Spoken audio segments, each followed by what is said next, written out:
Tonight we're talking about Ormus. What is it and how is it made? My guest, Dave Kane, makes the product.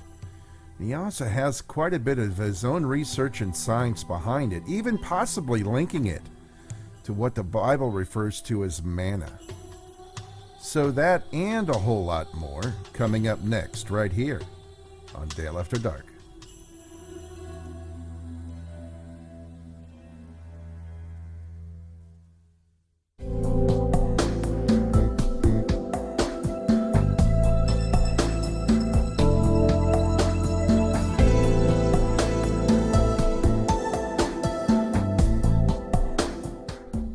Time to rest from the daily grind.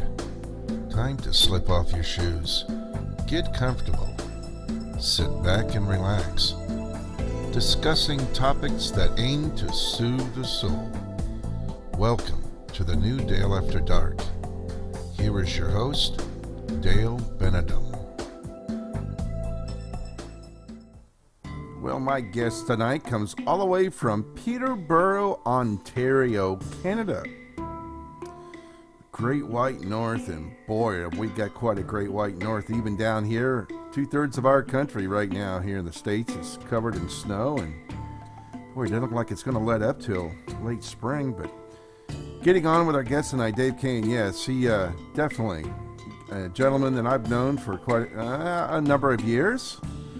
First interviewed him on Wolf Spirit Radio when I was working there, and tonight we haven't talked to each other for a couple of years, so made contact with him a few months ago, or he made contact with me and to catch up, and I said, yeah, let's do it. Well, that was a month ago, so I was able to get him on tonight. He's back home and he's not quite as busy, so here he is, Dave Kane.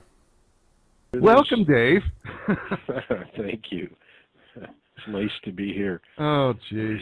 Yes, I am tripping up. We've had quite a day. You and I both have been busy today, and I'm just getting settled in for a great long talk. Because, man, you're a wealth of information, and we don't talk enough. But my God, the last time I interviewed you was a couple of years ago.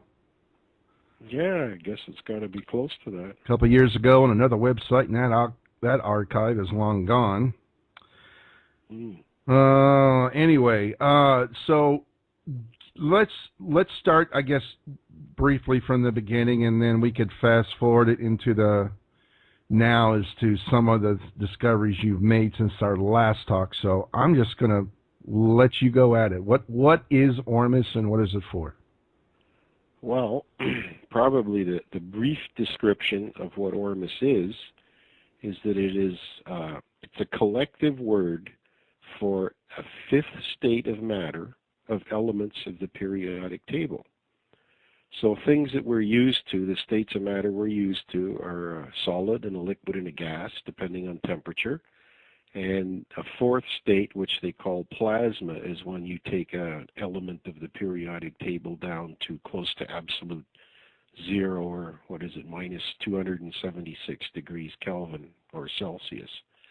Anyway, there's a fifth state of matter in which elements of the periodic table become chemically neutral and do not chemically react with anything else. So the things that we know as the inert gases, which are neon, krypton, xenon, argon, these are non-chemically reactive gases. And some of these gases weren't even discovered until up to about the Second World War, because all our analytical equipment measures energy changes. And these materials don't change energy because they're neutral, so they kind of got bypassed in the scientific discovery field for a very long time. So anyway, but it appears that other elements, probably all of them, but 44 of them so far, have exhibited these abilities to be completely chemically neutral. So where this is important seems to be that these materials make up part of our physical construction, and they seem to work as the materials that are responsible for all of our internal messaging, our intercellular messaging, etc., etc. Because if they were made up of materials that would be chemically consumable, that would sort of defeat the purpose of the messaging system. So these materials seem to work in us like the telephone poles holding up our communication system. Without them, it won't work, but being there, they are not consumed by the system itself. So ormic materials seem to work in us in that capacity. We don't know exactly which ones do the most, but we do know that Ormus, gold, rhodium, and iridium are extremely important. And we normally extract these from our food, but food supplies are getting worse and worse the more depleted fields get. And the other thing that's affecting us is that materials in their Ormus condition, even though they're not chemically reactable, they are anti-magnetic, and they actually are repelled away from certain frequencies that are emitted by a lot of today's equipment. For example, cell phones and cordless phones and cell towers, etc., etc. And it's getting harder and harder to get away from these things. So we're suffering a kind of a double whammy here. We're losing them because of our electromagnetic exposures, and we're not replacing them sufficiently because of the slowly depleting quality of the food supply. Oh, yes. Hear a lot of that today now. People are really paying attention to that and the connection between the chemtrails and GMOs, GMO foods. Yeah.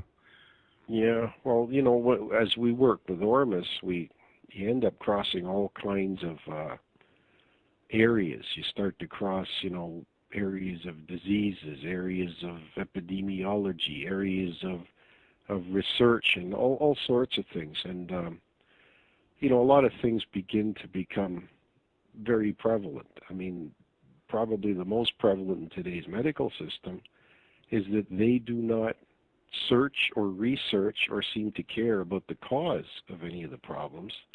The entire industry is geared to treating the symptom. What do they call that? Allopathic? That's allopathic medicine, right? Yeah, yeah. Our modern Western medicine's called, allopathic medicine.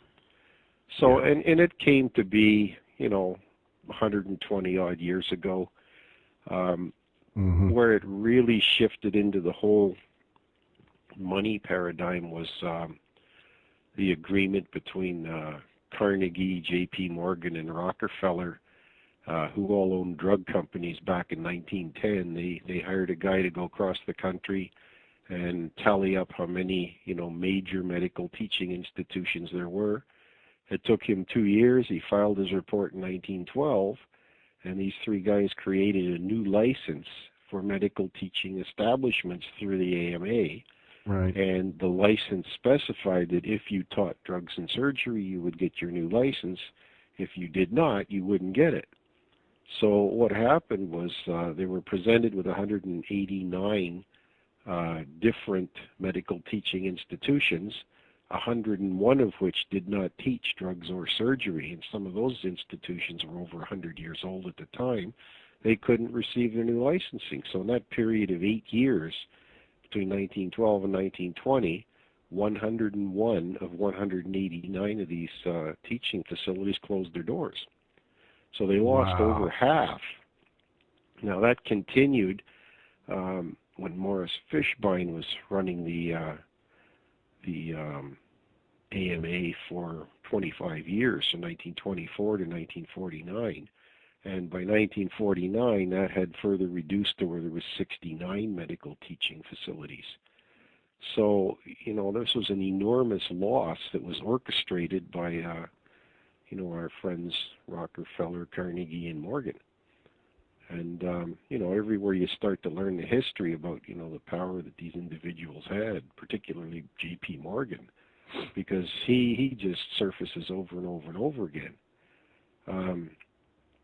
Interesting thing, too, during that period, the Federal Reserve System came into being in 1913. Mm-hmm. And in 1912, which seemed to be a pivotal year, the Titanic went down. And three American billionaires and apparently hundreds of bankers went down with it. But all of these people were in opposition to the Federal Reserve System. Well, they were coming over here to put a stop to it. Well, yeah, but somebody, it'd be good to research. Somebody had a name list that they put together and invited onto that Titanic. And it turns out the Titanic was also owned by J.P. Morgan. So he owned a series of 3 ships there, and apparently one was smashed, repaired, and they transferred the name to Titanic onto the repaired one. And then it left port with a fire in the coal room, and it left port without enough lifeboats, and it was captained by a Jesuit priest that had done that run for 20-something years. And he was in bed going full speed through the ice fields. And, if it had made it through the ice fields, I'm sure there's some military record somewhere that showed that there was some type of a vehicle or ship or something that was close by ready to sink the Titanic. So I don't think that thing was ever going to make it. Yeah. I think it was, deliberately, designed to not make it and get rid of all the opposition. So, it's just a little bit of knowing history, and the people that write the history color it the way they want it to be. Brother, you just hit it right there, and, I was not a well-educated kid in high school. I barely got through and got my diploma, and history was one of the least, and something just intuitively inside of me. I didn't understand it then, but what I understand now is that so much of it has been hijacked and been rewritten. Yeah. Because we're seeing it now. Yeah, it's probably why history was so boring in school, because it was all bullshit and it didn't make sense. Exactly. It's all about memorizing people and places and times. Well, what has that got to do with life? Well, not much until you realize what these people were up to. Yes, and the internet is full of the conspirators. Then we have to learn from our mistakes, because if you don't, you keep doing them over and over and over again. Yes, sir. Like it's, go on.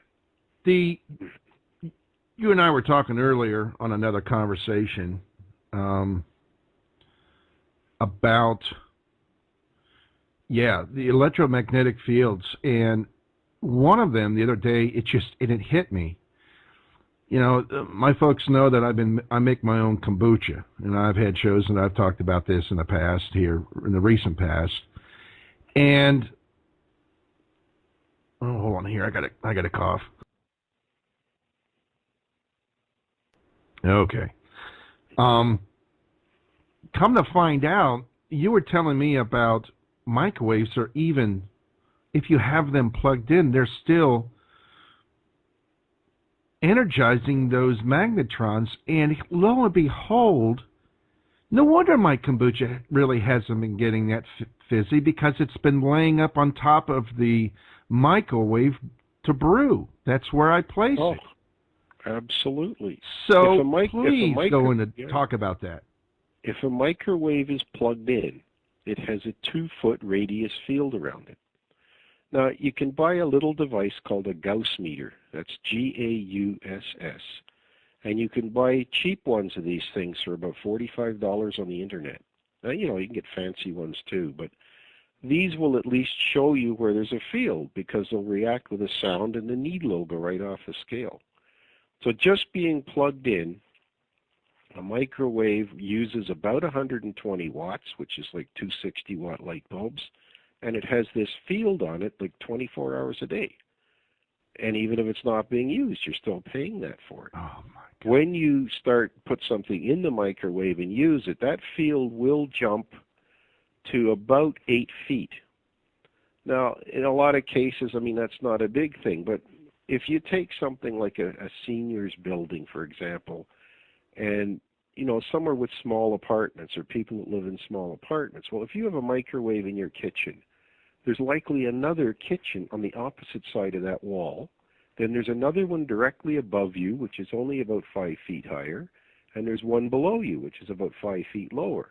And then there's another one on top and below the one on the opposite side of the wall. Oh, So wow. if you're in your kitchen and everybody comes home for dinner, you could be in the field of like 6 microwaves if you're in a small apartment situation simultaneously.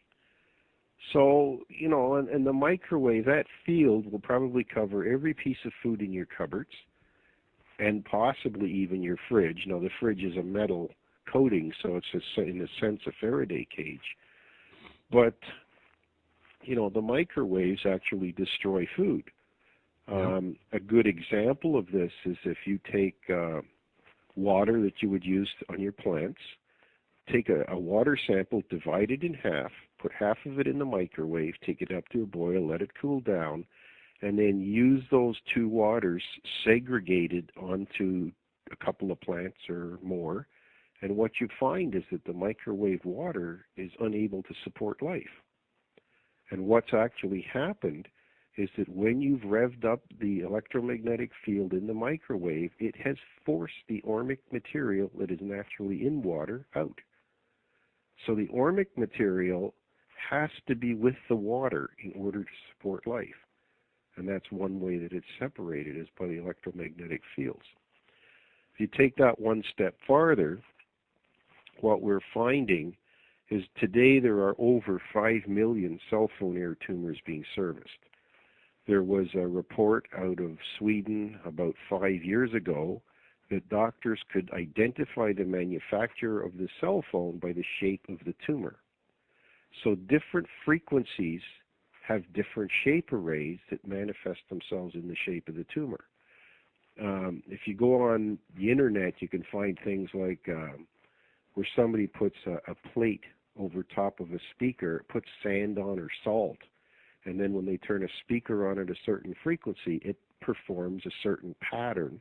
And as you change the frequency, the pattern changes. A lot of people have seen this. Yeah, I've seen that. The same thing is actually happening in the flesh, in your brain, when this frequency of the cell phone is transmitting its particular frequency. It's manifesting itself inside your head.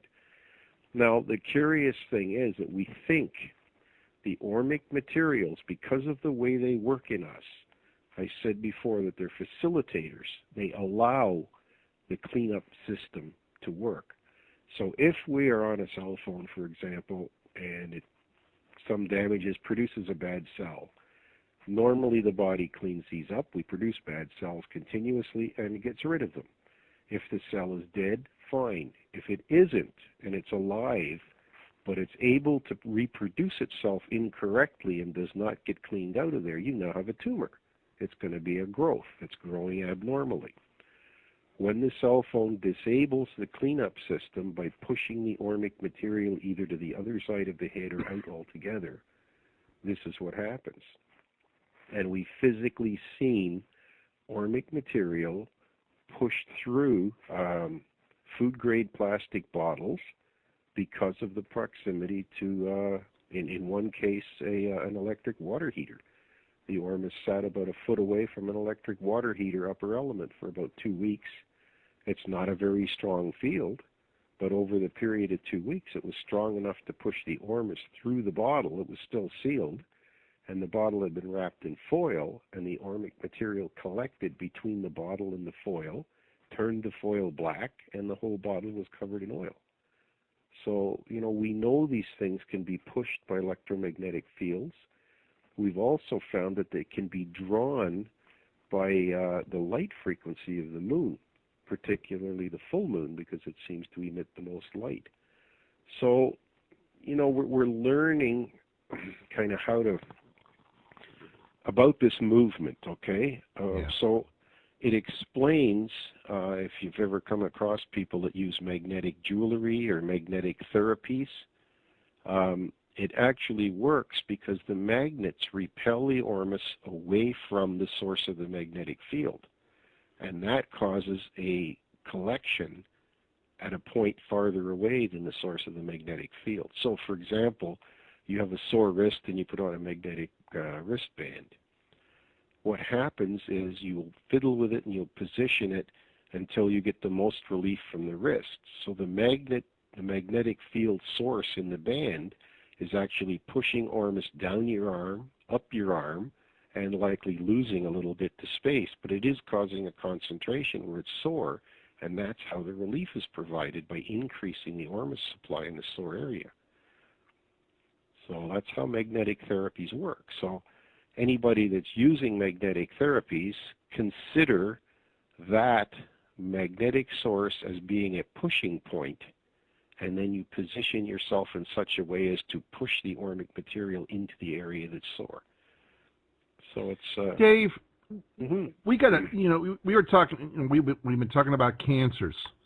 Well, we get another health epidemic on our hands, and it's this diabetes. And from the studies and the research that I've done, it really seems to stem to the liver. The liver, it seems to be the organ that regulates all the other organs. And when the liver gets overwhelmed, it's a cascading effect that sets up the whole thing with the body not being able to produce the insulin or process the sugars. How can this Ormus, or what have you noticed? Well, that this I'm could be diabetic myself, so I've been dealing with it for about 13 years. What we found, there's a smoothie that we make up actually, and when I'm taking that, I do not require any insulin whatsoever. And the interesting thing that we've discovered about diabetes is probably, because I get to test myself all the time, every day I check this. Yeah. The things that affect it the most are the unnatural oils that have been brought onto the market since the Second World War. Oh, your canola. Well, I can eat half a dozen hard-boiled eggs and my sugar doesn't move. Yeah. If I go to the restaurant and I have one fried egg that's done in soy oil, my sugar triples. Yep. Now, they keep calling it sugar, but it's not really what it is. So soy oil and canola oil do the same thing, pretty well the same thing, and pretty well the same amount. But the smoothies we make, we use coconut oil in them, and we use occasionally butter, and occasionally small amounts of like beef tallow or lard. These do not affect it all. In fact, I don't need any insulin whatsoever. My sugar stays right on all day long. So the thing we got to start looking at and going back to is the ancient foods that humans have been eating for thousands of years. So that's your coconut oil, butter, olive oil. Now, olive oil you want to check. You put olive oil in your fridge, and if it hardens up like butter, you've got olive oil. If it stays liquid, you know it's adulterated with other stuff. And right now, probably half the olive oil in the market that they're claiming is virgin and extra virgin has already been adulterated. But you can test this in your fridge. That's the simple way. Wow. So anyway, that's amazing. The old oil, and again, beef tallow, lard. Yeah. Because we've been eating it for thousands. And what is lard? It was nothing more than animal fat cooked down. Exactly. So I mean, this is what we've been using. All the other oils that hit the market were byproducts. They were waste byproducts of manufacturing. I mean, cottonseed oil. I mean, they would produce. When they harvested cotton, they had all these seeds left, and somebody decided, well, we'll press the oil. We got oil. And then somebody else decided, hey, let's put it in food. You know what I mean? Well, one of the worst. One of the worst foods I had to finally, and I'm still struggling. I do struggle with it from time to time. It's potato chips. They fry these potatoes that they make. Or no, it's not the potatoes. The oils. You look on the bag. It could be safflower. Cottonseed oil, or canola. And canola is actually a fancy name for the rapeseed oil. Yeah. Well, canola is also probably the most genetically modified oil, that or soy probably. But the thing is, I mean, you're starting with something that's inherently indigestible, and then you put modifiers in it to give certain aspects to appeal to high-volume food producers, because that's the only aspects they put into it. You know, health is not a concern. What they're concerned with is the texture of the chip, the noise that the chip will make, in order that it appeals to the buyer to eat more of them than they should. Then they put food in, they put enhancing, well, they call it spices, they're chemicals. There's 13 spices on planet Earth.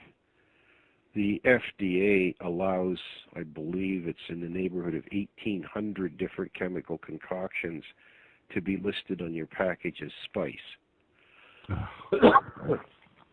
So they've created, 1,787 of their own. But, it doesn't give you an indicator. So these foods are their designer foods designed to make a noise, texture, to have a certain feel to them. And that's that. So, I mean, it's got nothing to do with nutrition. Profit. Nope. It's profits. With taste. Yeah. It's all about profit and pleasing the so-called stockholders. I swear. Stockholders. Well, what was it, 1931? They gave corporations rights. And as of, I think 31 or 32, corporations were given rights. Corporations could own property. Corporations could have all of the rights that a human being could have. And now with Obama, he has just now signed something there last year, again by executive order, never went before Congress, and that you cannot sue Monsanto now. So that means Monsanto now has rights beyond a human being. So there's something incorrect here. It's like creating the robot that takes over your planet. I mean, how can your creation have more rights than you? Well, Dave, we're getting into a whole other topic, and I knew it, grew up knowing it. It's called eugenics, but they're calling it social engineering and transhumanism. That's the word. And dude, it's very real. And there is nothing good about it. These people literally want to elevate themselves to a godhood, and they think they can do it their way. Well, the thing is, all of this stuff's tied together to a degree. Yeah. So, and when you talk to any of these people that are defending the system, what they want to do is segregate, separate, and isolate. And they won't admit, we're not talking about our system, we're talking about this chemical. And I mean, it just depends on how you look at it, Well, look at the weather modifications. They're now trading that on the stock market. They are literally spraying chemtrails in the skies that will, they'll go to a farmer saying, hey, you want good weather? You want rain? Well, pay us. Well, we're getting exactly the opposite of what they're claiming here in Ontario and most of Eastern Canada and the U.S., because this is the coldest winter on record. It's 160 years of records for Toronto, Ontario. This is the coldest February. Oh yeah, we've had years. Mini ice age down here this year. Yeah. So up there too. They took a satellite photo the other day and on the news, and my God, 2/3 of the country's under snow. The Great Lakes have all frozen this year, and if you look on the net at pictures of Niagara Falls, you can barely see any water moving. It's just pieces of ice the size of buildings. Was the last time that froze over completely was back in the 1800s? Well, last year it did. Last year and this year, 2 years in a row. The last time the Great Lakes froze over was in the 1840s, or at least Lake Ontario. So okay, there you go. Let's get back to the Ormus talk. Yeah, sorry. No, I enjoyed talking. That's okay, but let's focus on the product here. So now I want to throw this because this was a topic that you seem to discover going back to ancient history, back in biblical times. Where's the connection with Ormus of what the Bible refers to as manna? Well, in Exodus 32, Exodus 32, verse 20, This was after Moses brought the tablets down from the mount. The Israelites had collected their gold and fashioned a golden calf. And that verse says exactly, Moses smashed the calf, he burned the calf to a powder, he put the powder on the water and made the Israelites drink it. So I think that's absolutely literal, because Moses was raised by the royal family, and the Egyptian royals and the priests made Ormus white powder gold for themselves. And the more we research on this, the more it actually looks like this was a technology that arrived on the earth with the Anunnaki.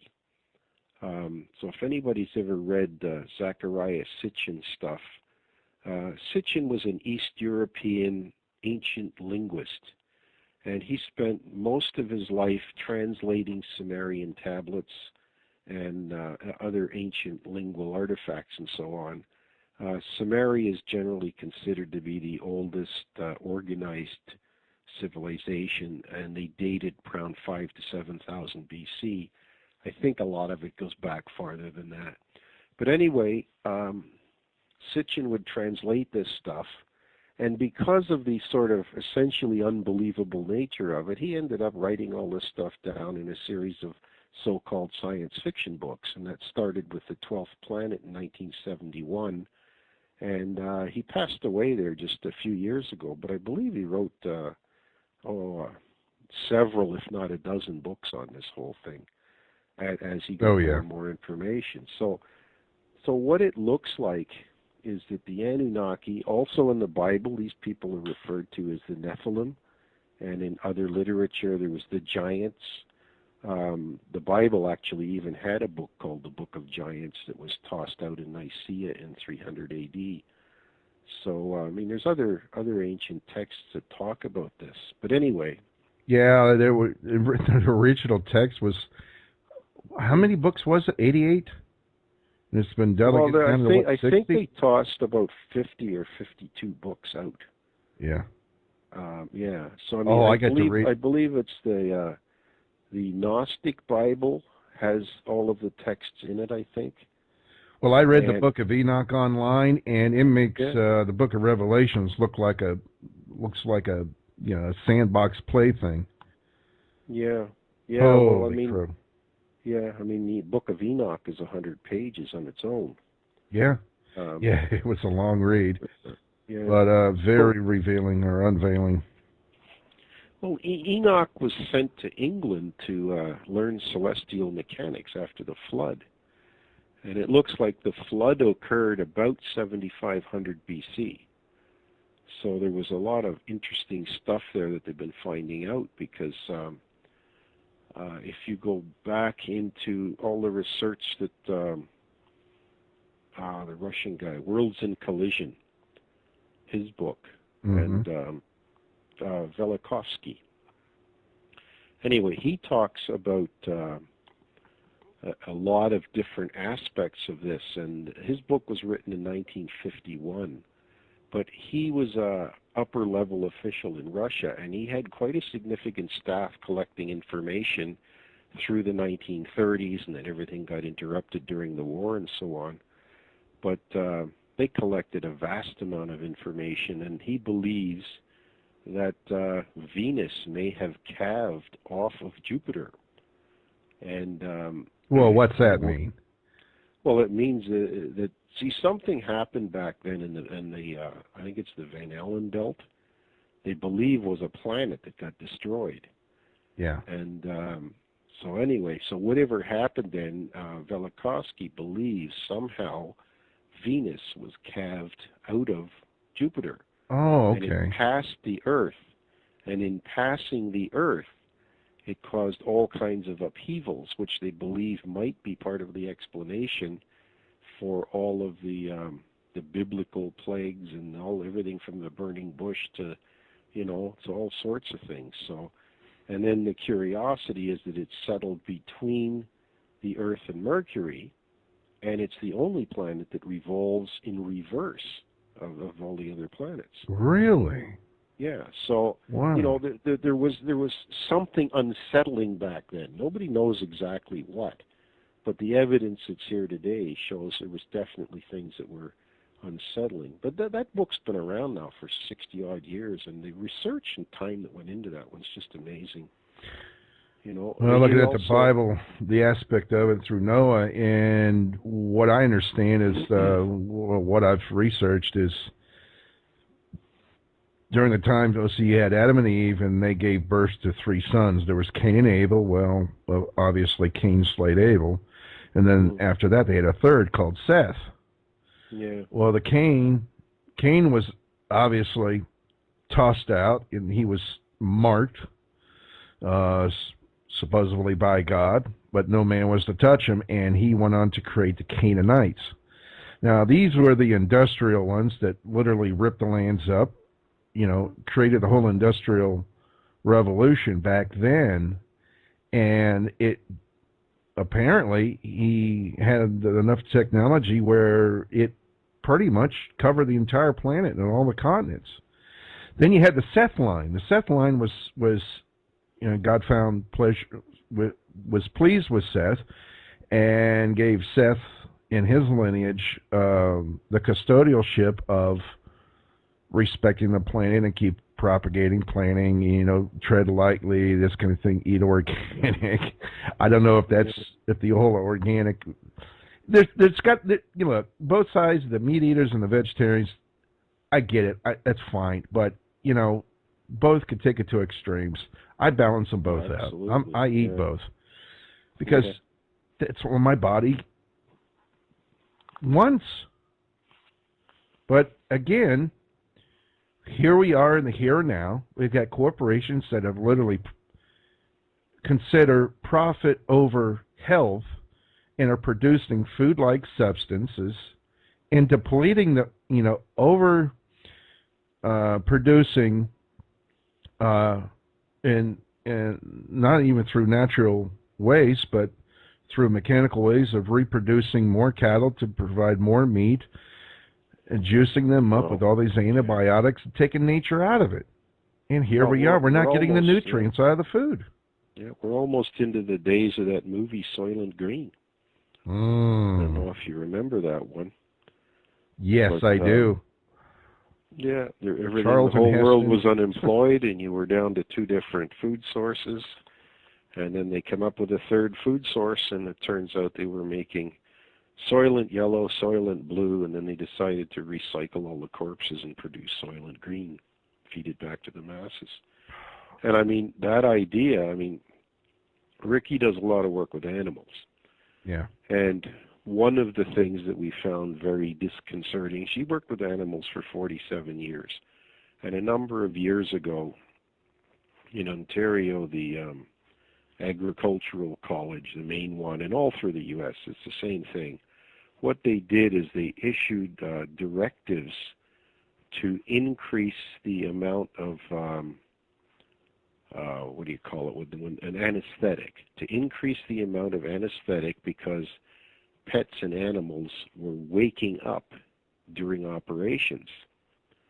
So what was happening was that when animals die, unless you pay to have them cremated, they actually get sent back into the food system. So a lot of these animals that were put down or put under, they were done with a substance called euthanol, which that's what's injected into the animal to kill it. They were then sent back into the food system, ground up, and redistributed as dog food again. Oh yeah, and what was happening is, the pets were developing tolerances to euthanol because it was in their food, and then when they had to go in for an operation, they already had a tolerance to the anesthetic, and they were waking up in the middle of the operation. So, I mean, that's exactly the same system as the Soylent Green movie was all about. And we're already doing it. You know, we're just doing it on a slightly different level at the moment that we know of. You know, but who's to say?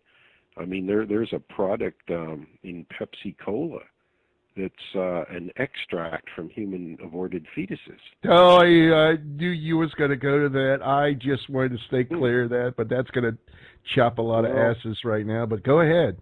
Well, I mean, they were using it. We don't know why. I mean, they've been making Pepsi for 100 years.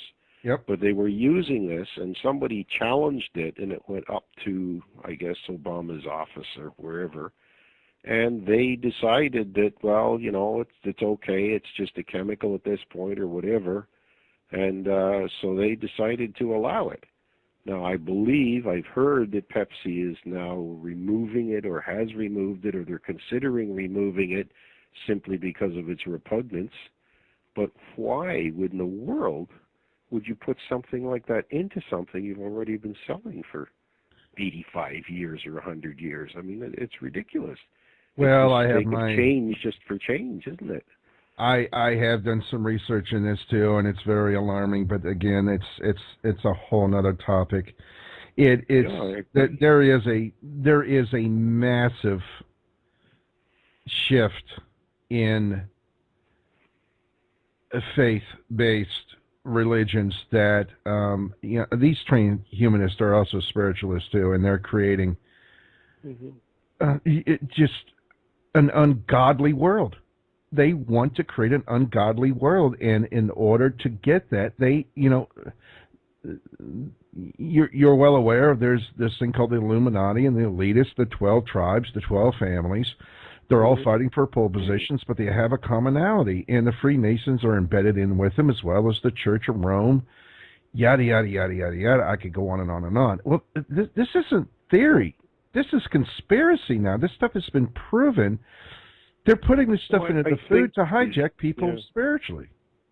I think there's actually a bit of structure to this, because I think when you had the Catholic confessional system, that was essentially the Catholic internet. Yep. That was their information collection system. So even if the priest couldn't talk to the peers of whoever confessed, everybody, including kings, were considered to be subservient to the Pope. So it was an information collecting hierarchy from anyone that attended the church, from any country at any level. And this information would reach up the Catholic structure, up to whichever level that we would deal with it. When you get things like the Masons, that was also an information collecting system unto itself. Yeah. Because they would set up programs of ritual and training and loyalty so that, you would contribute your information to that information collecting system. So if a Mason was in trouble in court, and the court's run by the Catholic Church system, which most of our legal system is today, it was not considered perjury by a Mason for a Mason to lie in a Catholic system, because they didn't regard the system as authentic. So, and I guess you got the various other, groups of, we're all set up essentially the same way. They're essentially information collecting systems. Look at the idea of communion. The bread was considered the flesh and the bones. Eat of my flesh and yada, yada, yada, and this is my blood. Drink of my blood. Well, it's all ritual. It's all ritual. Who drinks blood? And it states specifically in the Bible not to drink this stuff. I've read it. You do not. Yeah. This is why you're not supposed to drink the blood of animals.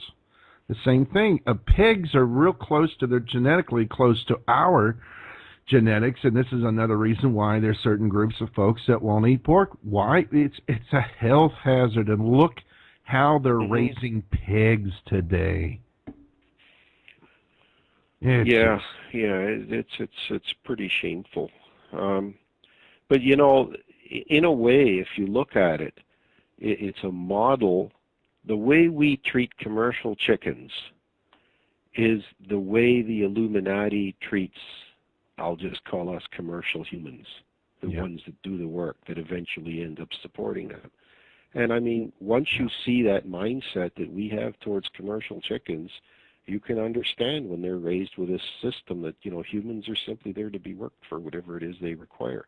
But again, I think a lot of this stems back to this whole hierarchical theory of the kings and the royals, and it all stems from the Anunnaki, because these people that are the leaders and the royalty and what have you, they all think that they have some kind of a different genetic makeup.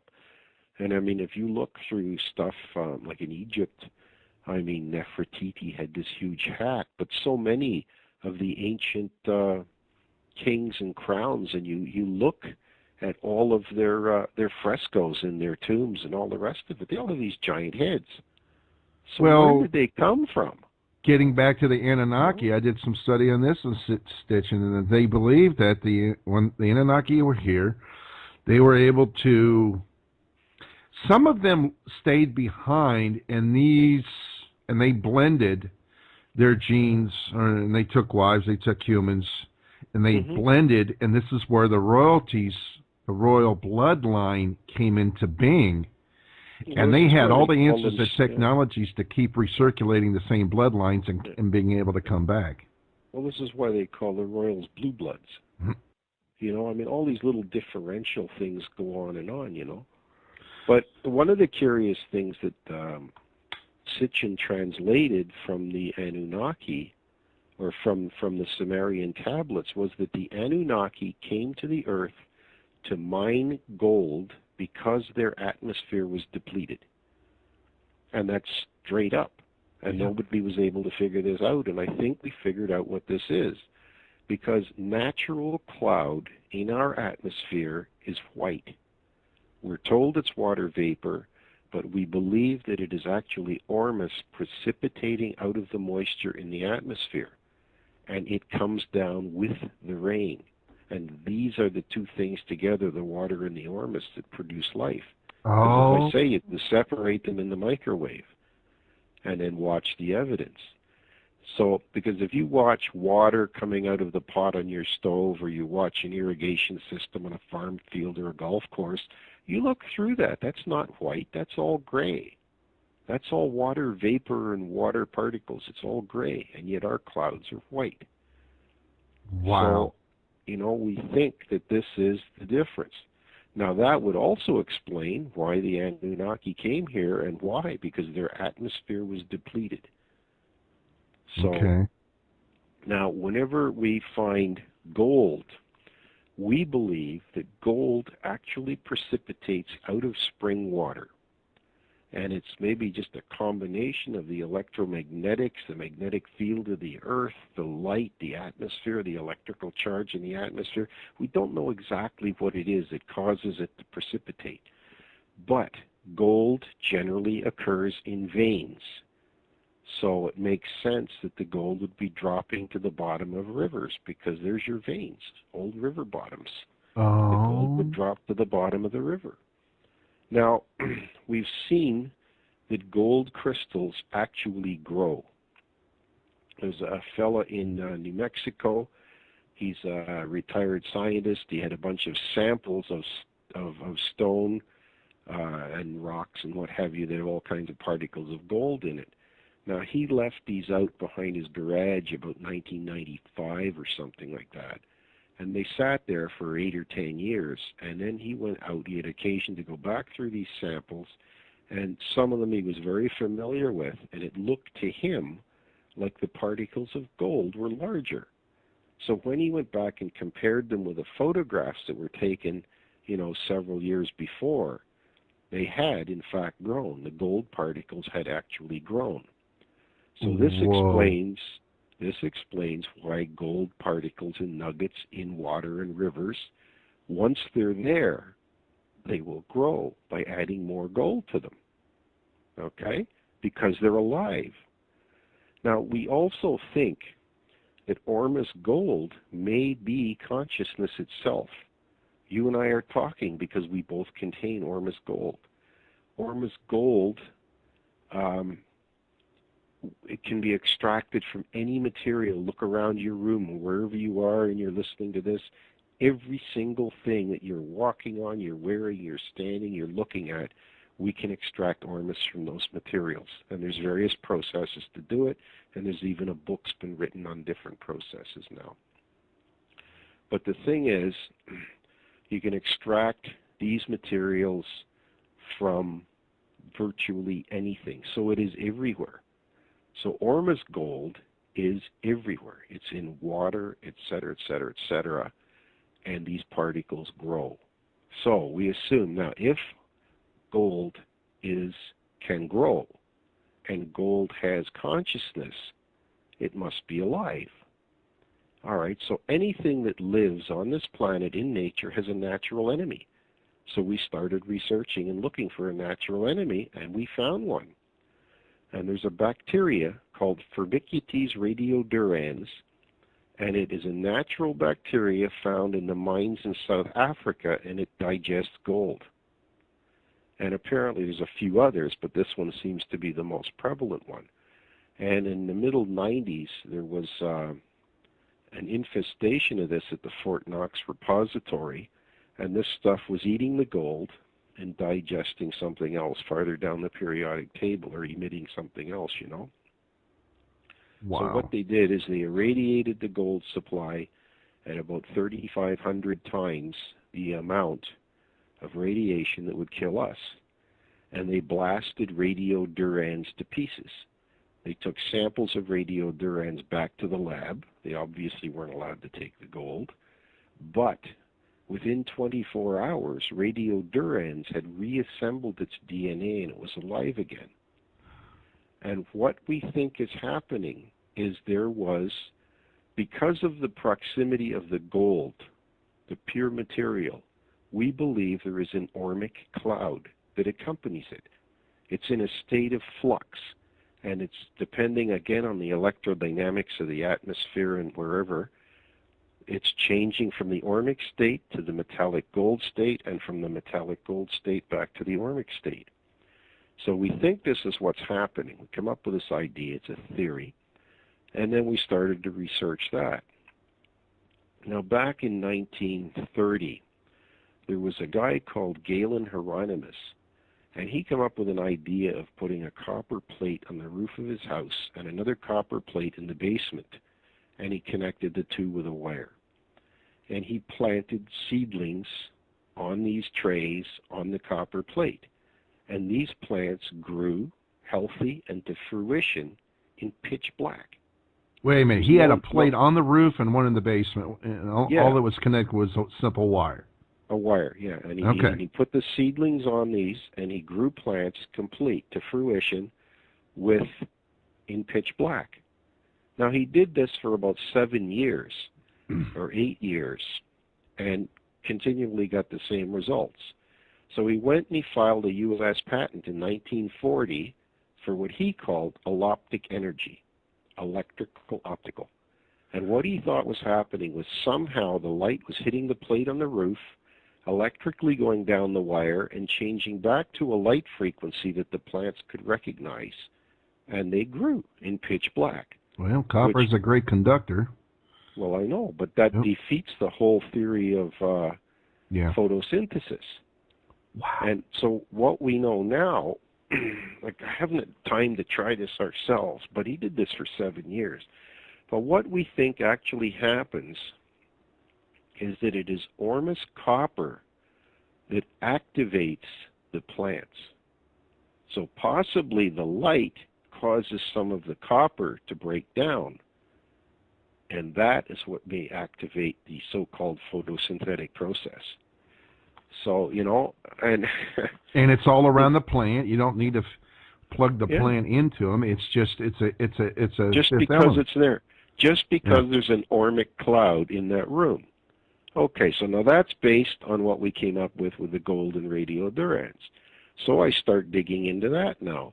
And if you start checking it out, you'll find that through history, there's for maybe about 300 years, the practice of copper sheathing a plow became very common in Europe and America and Africa. And what they would do, they would wrap a plow in copper sheathing and you would go and plow your field. The reason they did this is that when you plowed a field with a copper sheathed plow, you got healthier plants, you got bigger plants, and higher yields. So as you would be plowing the field, little particles of this copper would be wearing off with the dirt in the field and distributing themselves. Now, we don't know whether that ormic field around that copper particle would be 6 inches or a foot or 5 feet. But if it is a field significant enough to promote the growth of these plants. And I mean, this was tested in many countries for a long time.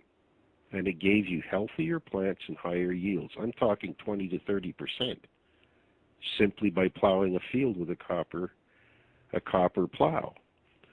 So, again, this sort of supports the possibility that these particles of metal have an ormic field around them. Man, we need to kickstart another renaissance. I mean, if we're even, if we can be allowed to do that, because... Yeah, but see, now, if you go back and you look at Egyptians, they had gold jewelry. Ancient Indians had gold jewelry. South Americans, a lot of them had gold jewelry. Now, if you had this ormic cloud surrounding the gold, that is why you would get the health benefits. Well, because the ormic material is the material of life. You know, I make these headbands, right? Mm-hmm. Yeah. They're a copper headband with a center with a coin, a pure silver coin with a clear quartz crystal on top of the darn thing. And I'm telling you, you don't have to do anything but just sit there. And then, getting into the metaphysical aspect of it, I've been quite rehearsed in that. But again, here's something else that grows: crystals. Mm-hmm. That's another thing that grows, and this is fascinating that gold can replicate itself. Well, wow. Crystals also grow. One of the processes of making Ormus is called a dry lie burn. And what we do in the case of crystals, we took a couple of rose quartz crystals, just a little bit bigger than golf balls, and we broke them up and crushed them down to a fine powder. Mm-hmm. Then we layered that with about 5 times as much lye in a stainless steel pot. And then we heated the whole thing up to approximately volcanic temperatures, 13 to 1600 degrees. And these two materials then fused and created a new stone. But the new stone was sort of like a salt in that it was water soluble. Because now you could take that new stone, you have to break it up with a hammer, and then you melt that down and boil it in water. And then whenever you precipitate that, we ended up with about 2.5 gallons of precipitate out of 2 rose quartz crystals. And now we've extracted Ormus from iolite, jasper crystals, magnetite from Bancroft, Ontario, and copper powder. So all of these things yield this beautiful, fluffy, white-looking cloud. So my buddy said, could this be undifferentiated matter? And he said that about 3 years ago, and so far I still haven't found anything to dispute it. Consciousness. Well, the consciousness is the medium that maintains anything physical in its position. Okay. You and I are maintained in our positions. What we are, we're 3-dimensional items, and we are maintained as we are by this celestial symphony of frequencies. Wow. And it's, the Bible says, in the very beginning of the Bible, it says, in the beginning, there was the Word. Now, the Word could be a vibration. Any word is a vibration. Yeah, it is. Whenever you speak a word, you have the ability with your word or your phrase to make somebody have a wonderful day or to make somebody have a really bad day. Mm-hmm. And you do that with the vibrations emitted in your words. Well, I've talked about this too in the past here, and we've been so hijacked even with the verbiage. If we were to talk like the words in the King James Version, oh my God, the way the word structures are, and I'm at the point now where I could feel words, and what do we go to school? We went to school to learn what? Grammar, and what? Spelling. So we've learned how to literally cast curses through spells, hence spelling, on the choice of words we use. We can either use them to edify or destroy. Yeah. Well, the words have always been that way. Yeah. You know, and this is why when you, when Jesus came he tried to come to reorient the old ways and to promote love. Indeed. And to promote thoughtfulness and so on. And I mean, everybody knows. Everybody can look at their own life and they can probably go back through their life and find a certain phrase or a certain word that was spoken to them at a certain time, and it redirected their life completely. Sometimes several times, you know. That one for me was compassion. Yeah. So the power of words is amazing, because every war they ever have always finishes up at the table talking. Always. Every one. So why waste your time on the war? It's ridiculous, because you know you're going to end up at the table talking. And yet all these people have to go through all this hardship and all this ridiculousness, you know? Well, it's also been said, too, that no war ever... There was... Any war that's ever been fought was always due to miscommunication, not a mathematical equation. Yeah, no one ever went to war over math.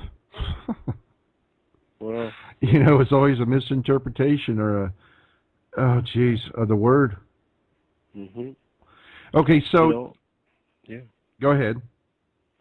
I was just going to say that there's so many things, like the Bible talks about everything becoming known. And I mean, Ormus is one of those things. The internet is one of those things, because now anybody anywhere can collect all this information that only the leaders of the world had access to, you know? So, I mean, now we can look at these things and we can learn, and our ability to take in this information is just, it's really interesting. We found people that take Ormus, it starts to balance them. Let's talk about more of the health benefits of Ormus. It actually shows up in 2 hours on an EEG, because if you're hooked up to an EEG and you take Ormus, what shows up in 2 hours is the beginning of the balancing of the electrical activity in the right and left brain lobes in the alpha and theta ranges. There was never any money to test for the other beta and gamma ranges. So we know that works. A physical example of that is shows up very well if you have an aquarium and you put maybe about 8 drops of Ormus into a 35-gallon aquarium, and you know your fish, you watch your tank, the nature of your tank will change in 2 hours. How so? It just seems to become a calmer place. It's, each individual has to have that relationship with their tank, and they will then see their changes. Yeah. If you give Ormus to your pets, you will actually see the changes in the pets overnight. You know, if you give Ormus to your plants, it takes a little longer, but...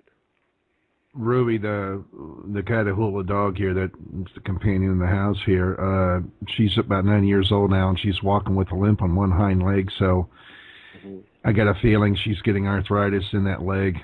And, I'm waiting for that package to show, because, man, I want to get her on it. It will, yeah. One of the problems with dogs, is she a larger dog?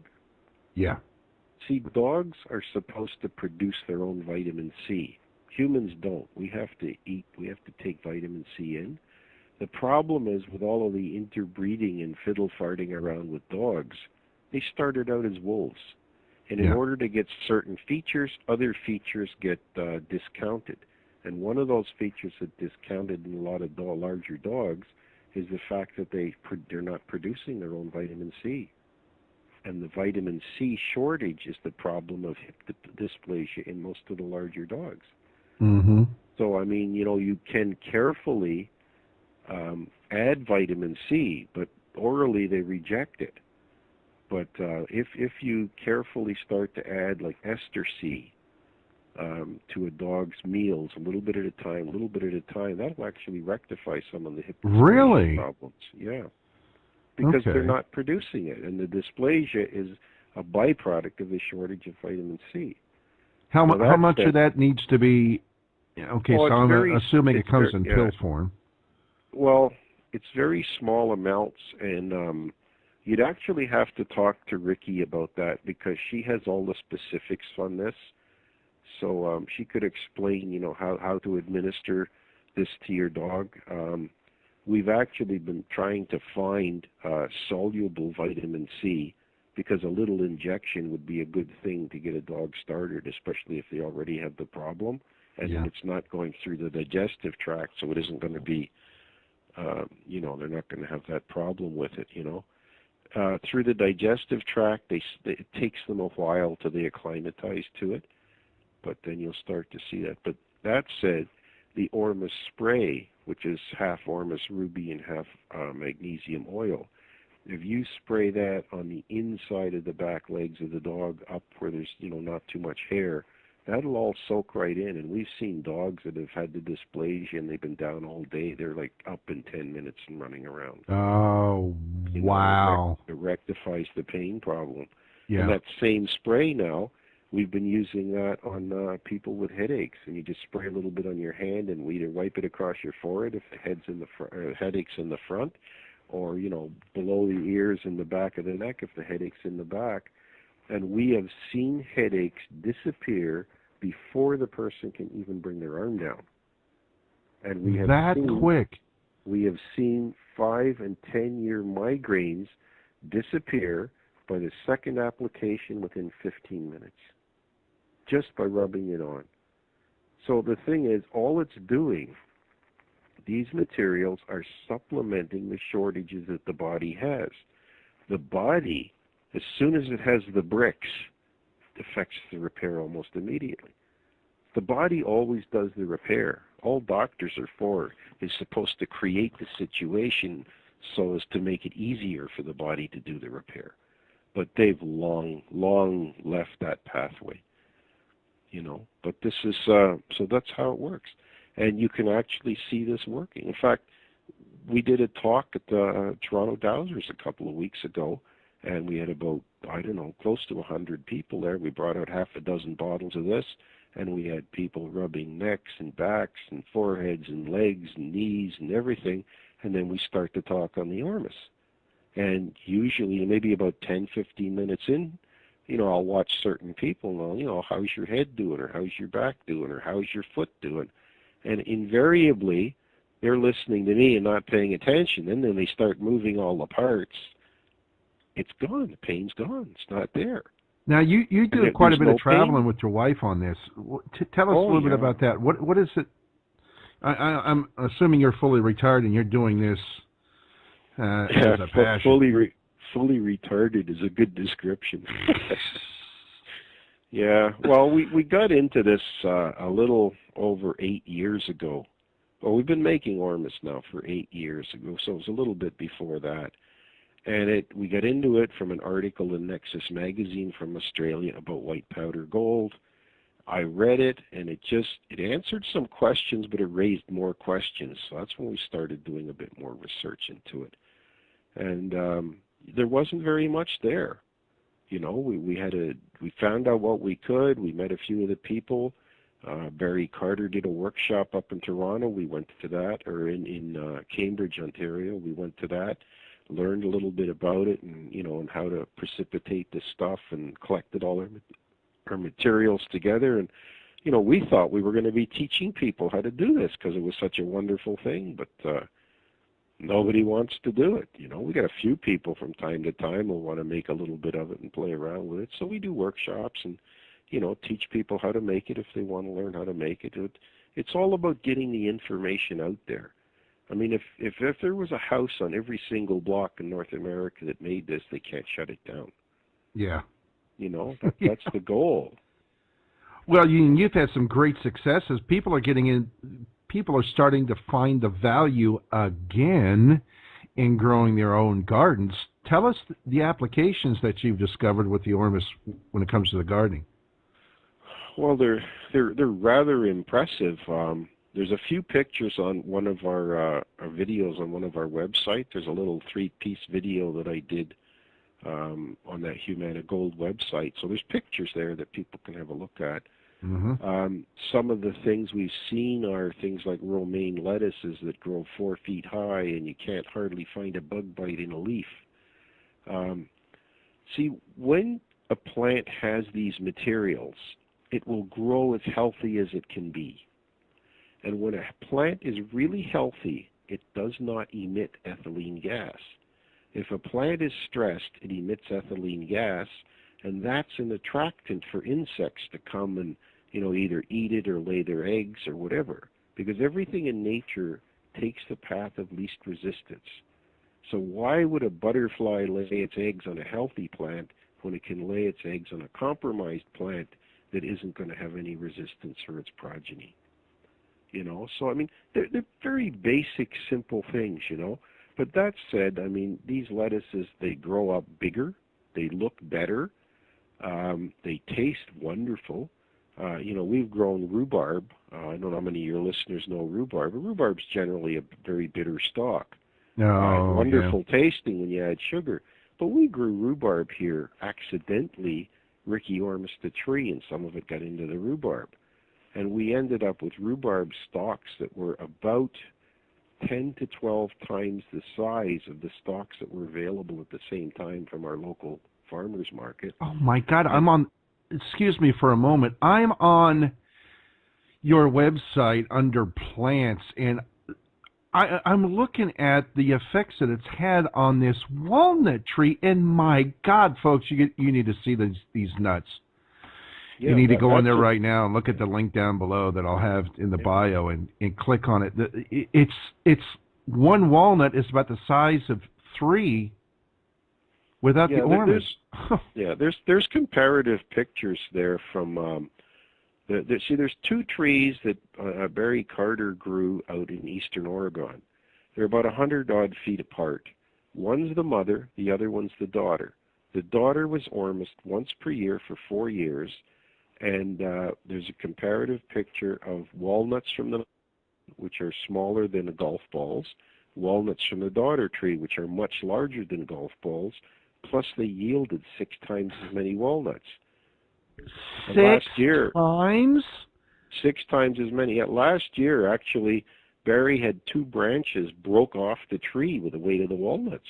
Well, these things are huge. I'm looking at the comparison, and one walnut is about one of your Ormus walnuts is about the size of 3 average walnuts.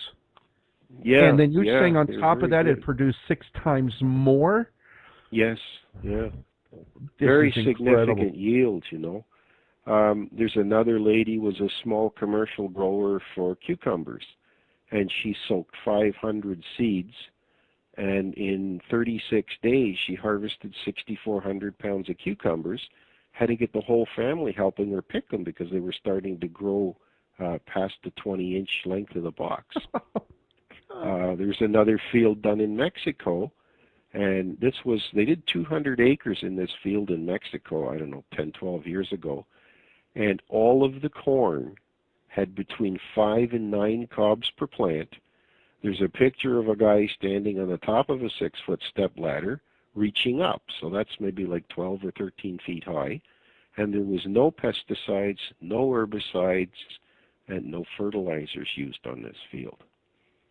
So, I mean, that's significant. That's better yields than Monsanto can come up with all the other garbage, Well, here's a question I have for you that I don't know. What's that? Corn, even sweet corn that I know it has been so heavily genetically modified. Is corn even healthy for the body anymore?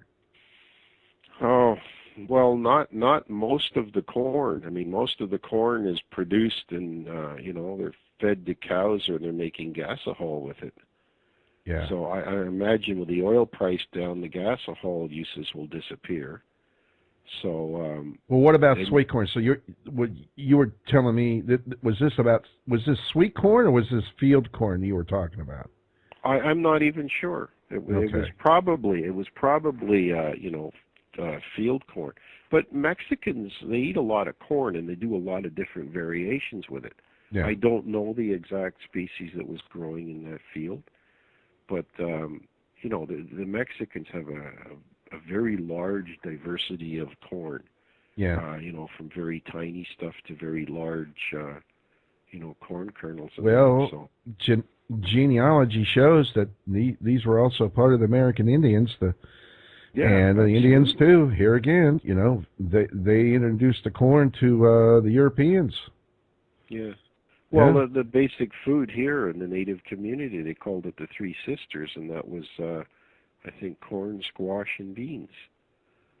So they were the kind of the staples that grew here, and everything else was brought here. Well, I'm going to have fun. I'm going to be talking to you and Ricky some more here because I want to plant a garden, and I've definitely got enough backyard that I can partition just a small. It looks like I'm not going to need much room. Well, With this Ormus, I'm going to have a huge garden. Yeah. Oh, yeah. You have a nice yield. garden. Rhubarb, that's something oh my God, that's something one of my grandfathers grew when I was a kid, and Grandma made rhubarb pie. I didn't get to tell you, when we grew that rhubarb, I cut a slice, and I was able to eat it without sugar. And I thought, wow, like I don't like stuff all that sweet anyway. Yeah. But we cut about 20 slices out of that rhubarb, and we had 20 people who were all able to eat that rhubarb without sugar. So the Brix readings on the sugars in the rhubarb must have been quite high. And you don't need much of this. Just we're talking drops on a plant. Yeah. I mean, if that lady soaked 500 cucumber seeds. So I mean, I don't know how much would you need to soak that. Several ounces of water. How do you soak, but you only need like a teaspoonful of Ormus. Teaspoon to what? A cup of water? If I'm soaking seeds, I'll use a teaspoonful to about a quart. And then you soak your seeds in that and then plant them like you would normally do. Yeah, and soak them overnight. Yeah, and what we're finding is a lot of the seeds are actually sprouted by the morning. I wondered. Because I had a guy send me some pictures of radishes that he grew this spring. Okay. And he came up with the idea of soaking the seeds for 3 hours. And then he went and planted his radishes and sent me a picture. And I mean, he's got his full hand, and there's 3 radishes are covering his whole hand. Wow. So these things are bigger than golf balls. Yeah, I mean, we grew radishes up north there. Now, we didn't get to pick them. This was up in an hour north of us, so it's pretty cool, short summers. And we didn't get the radishes at the right size, and they just kept growing. And we had radishes the size of the average sweet potatoes. But by that point they were so big they were splitting open and stuff like that. We just never got to them in time. So it is pretty interesting to see. But there's other comparative pictures on some of the websites of. I want to ask you this. Yeah. I think I vaguely may remember this in a past conversation we've had, but this can also, talking about gardening, what impact does this have on the growing season? Are you able to grow, as far as the seasons are concerned? Yeah, it looks like it makes the plants very much more resilient. A few years ago, and again, we got pictures on the net, when Peterborough, Ontario, we're cold. I mean, our planting day here is the 21st of May because we could have frost up until that point. Mm-hmm. So anyway, but we had plants growing here right up past Christmas with, and this was flowering outside in raised pots. We had 3 different plants. One was pansies, which are a little tough anyway. We had a two geraniums growing outside, and some other thing, I don't even know what it was. It had yellow flowers on it and sort of like grass-type leaves. And these things were all blooming on the 6th of December and continued blooming until we got 22 inches of snow on the 7th of January. Oh, and we'd have a lot of days where the temperature was down below 20 degrees, and the frost didn't seem to deter them at all. And we got that idea from a guy in Wisconsin who had ormised some things in his greenhouse.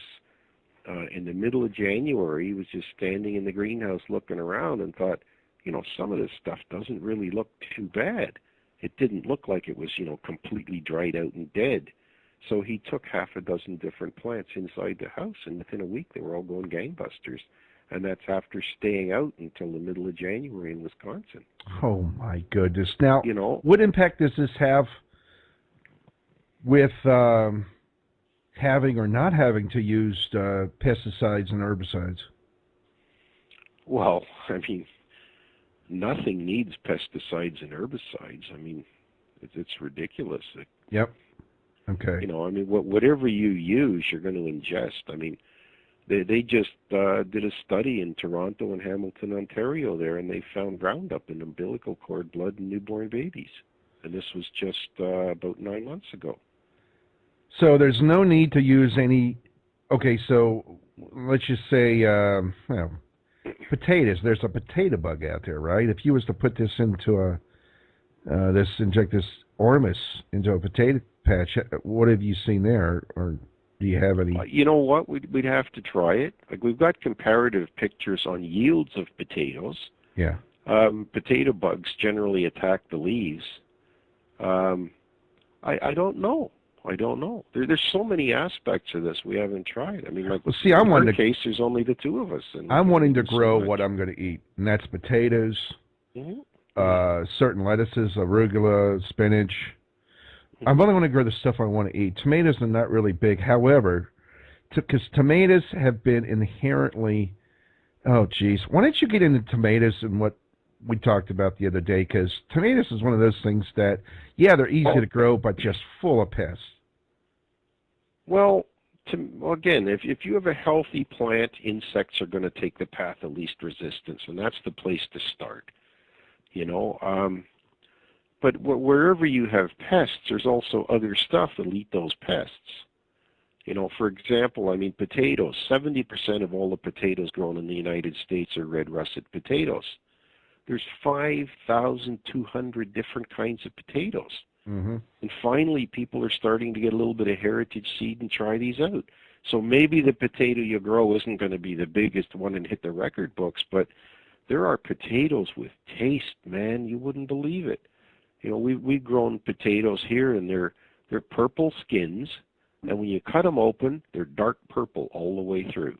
Ooh. And dark red ones all the way through. And some of them have these beautiful red fan shapes on the inside, almost look like flowers. But, you know, look around to the heritage seed people and the heritage seed catalogs, because there are 5,000 different kinds of potatoes.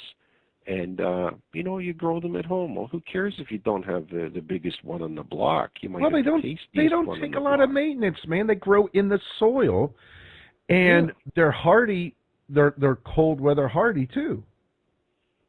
Yeah, absolutely. I mean, if you want an easy way to grow potatoes too, is just throw a couple of old tires down, fill them up, and plant them in there. Then when the potatoes are all ready to harvest, you just pull the tires off, and you get right at your potatoes. I got one better than that. I got a PDF file that shows you how to grow a potato box. Yeah. And you use planks, and you put screws on these planks, and you take these planks off and go in and harvest them from the side. Sure, absolutely. You know, and keep a nice loose mix there, and I mean, you can get lots of them. But diversify your potatoes. Try a lot of different ones, because what we end up with, the 70% of potatoes that are grown here are the red russets, because they grow fast, they look good, they make good French fries, the restaurants buy them, the yield is the highest, but the taste isn't necessarily the best. So they're all grown for commercial profitability rather than taste. I mean, food should taste good. Well, Dave, and when it tastes good, you get good nutrition. I have made a modification in my purchasing power, and I have found a website. A lot of people are tired of hearing this, but I'm going to say it anyway. I don't think they got it up there in Canada yet, but it's called HelloFresh.com. But you can look at the website, and what it is it's clean food. This is GMO clean food, and what I mean, I had a head of cauliflower that I got one time, and it was to make mashed like mashed potatoes, but it's using cauliflower. And I was amazed at what this looked like. The stalks actually that go into the main vein that grows the flowerets of the cauliflower were actually like a teal green, a greenish bluish color, a real powdery teal color, and the flavor was robust. The Yukon potatoes that they sent, it was incredible. Yeah, I mean, The taste. there's a lot of things out there. My daughter's just been experimenting from a recipe she got off the internet, and what it is, it's making pizza crusts from cauliflower. So you cut the florets, you put them in your blender, you break them up till they're about the size of rice kernels, you put them into a cloth, and you wring it to get the moisture out of it, and then you spread them out. I don't know the whole recipe, but you spread this stuff out, and you mix it with egg and something else which holds it all together. Add your oregano and your Italian spices, roll the whole thing out, and you bake it for 30 minutes. And then you can freeze them. The recipe's for 2 crusts. And so she did these just last week, and her little 5-year-old, who's picky as anything, gobbled up this pizza like you wouldn't believe. Oh, she didn't know it wasn't wheat. So when you look at, I've been looking into some of the technical stuff, an average yield of wheat is about 1,800 pounds per acre. Yeah. An average yield of cauliflower is 7 to 9 tons per acre. You know? Wow. And if you can do this, now there's a few recipes coming in. So anybody that has a gluten problem, it's eliminated, because flowers were designed to attract insects. Seeds are designed to repel insects because all seeds carry toxins. Apple seeds have cyanide. Wheat seeds have toxins to kill insects. Otherwise, the progeny of the wheat won't be able to grow. So when you get something that attacks wheat, it will be a root borer or a stalk borer or a leaf eater or something like that. They leave the seeds alone. And what do humans do? Well, we take all the seeds and grind them up and eat the toxins, and then wonder why we've all got all kinds of inflammation. Oh, big time, man. Gout. We are finding more and more people, once they stop wheat, inflammation leaves their bodies. It's just gone. Stuff that felt like puffed up hard flesh is all soft. It's not there. The inflammation's gone by just staying away from the wheat. Yeah, I've even modified my intake. I'm not completely off of it, but I'm eating rye with seeds in it, the caraway seeds in it, the rye bread and dark ryes and pumpernickel in it. But still. Yeah, but still the bread's made. A lot of it's made with wheat. Yeah. So what is Ezekiel bread, by the way? Because I cannot find it anywhere. Ezekiel bread is sprouted grain bread. So when you take the seeds and you sprout them, you now have a completely different nature. If you've ever had Chinese food, right, bean sprouts, they're actually mung beans, and once they sprout, they become a completely different thing. They become live food. Once something is live food, it's different than dead food. So what do they do? They take that sprout and they make bread from it? Yeah, they bake it into the bread, yeah. It's like if you were buying asparagus sprouts or anything like that. Anything that sprouts is really good. You can make breads out of it. And again, you can, yeah. But I'm going to have to find it online, man, because Kroger's was supposed to be selling it, but and I was told that they had it back in the frozen section. Well, I went back to look at the frozen section. There's not even a label. They said they carried it, so I went and I asked them. They said, "Oh, geez, we can't keep it on the shelf." Yeah, I'm like, well, then I need to find someone who can. Yeah. Well, it's frozen because they bake it and they freeze it because it's all fresh stuff. And I mean, it's gonna, you got to use it up because it's gonna go off in a couple of days. Okay. It's not like a McDonald's hamburger bun. You can leave it in the driveway for 20 years and it still looks the same. So this is, you keep the loaf in the freezer and you take a slice out at a time when you go to use it. Yeah, and just toast it or whatever. Got it. Well, I'm definitely going to find it. Sandwich, yeah. I mean, that's a good alternative. But look into the cauliflower thing too. Well, I want to hit you up, your wife, your daughter with that recipe because I just bought a brand new food processor, so it's been sitting idle. And I love pizza. I like making my own pizzas, but again, I'm subjected to what's available. Yeah.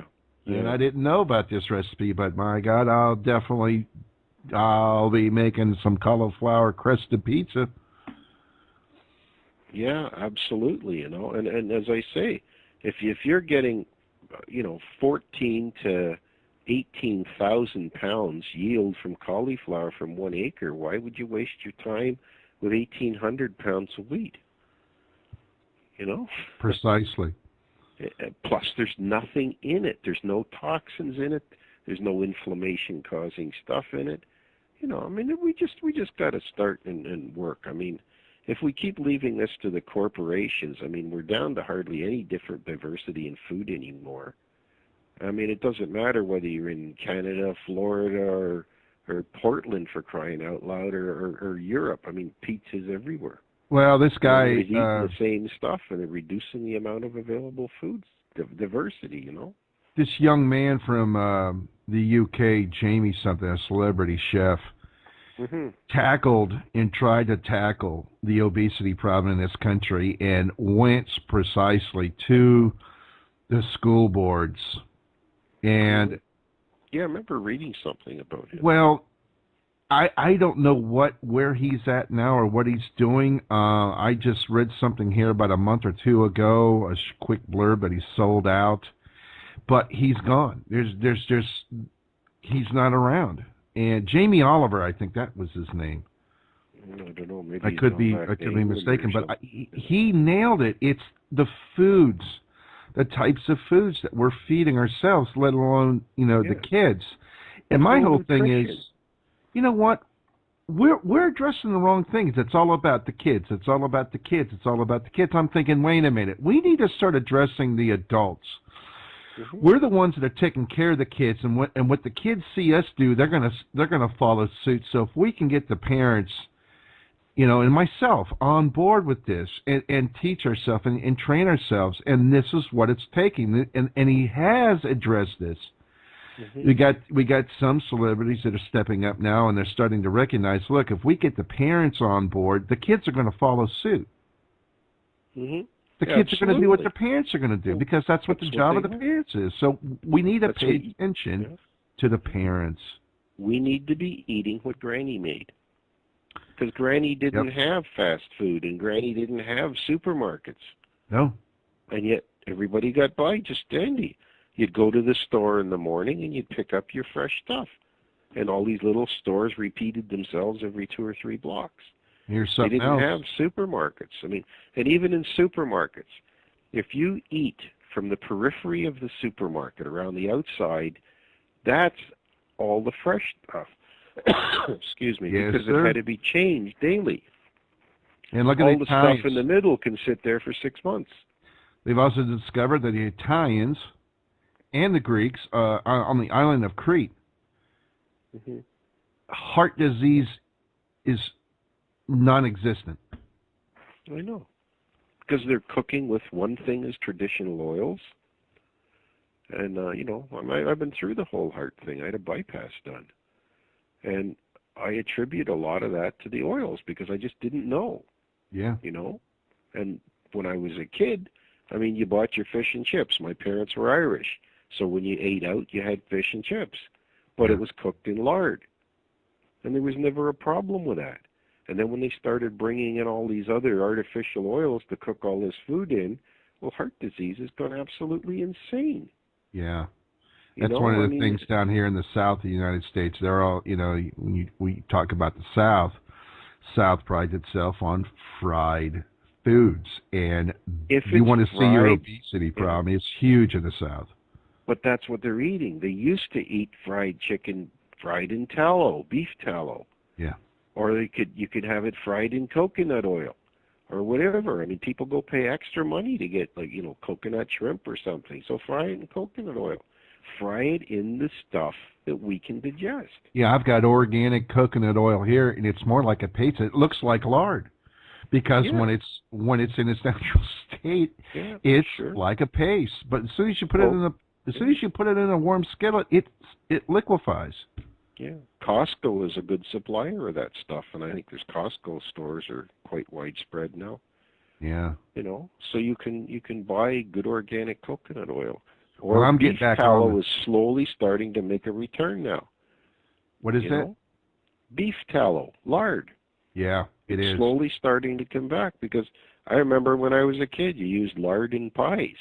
My grandmother cooked with it. You didn't use all this. Exactly. Matter of fact, she even had a coffee tin, because the coffee came in the metal cans, and she'd do her cooking. She'd take from it and she'd put it right back into it. Mm-hmm. Yeah. Yeah.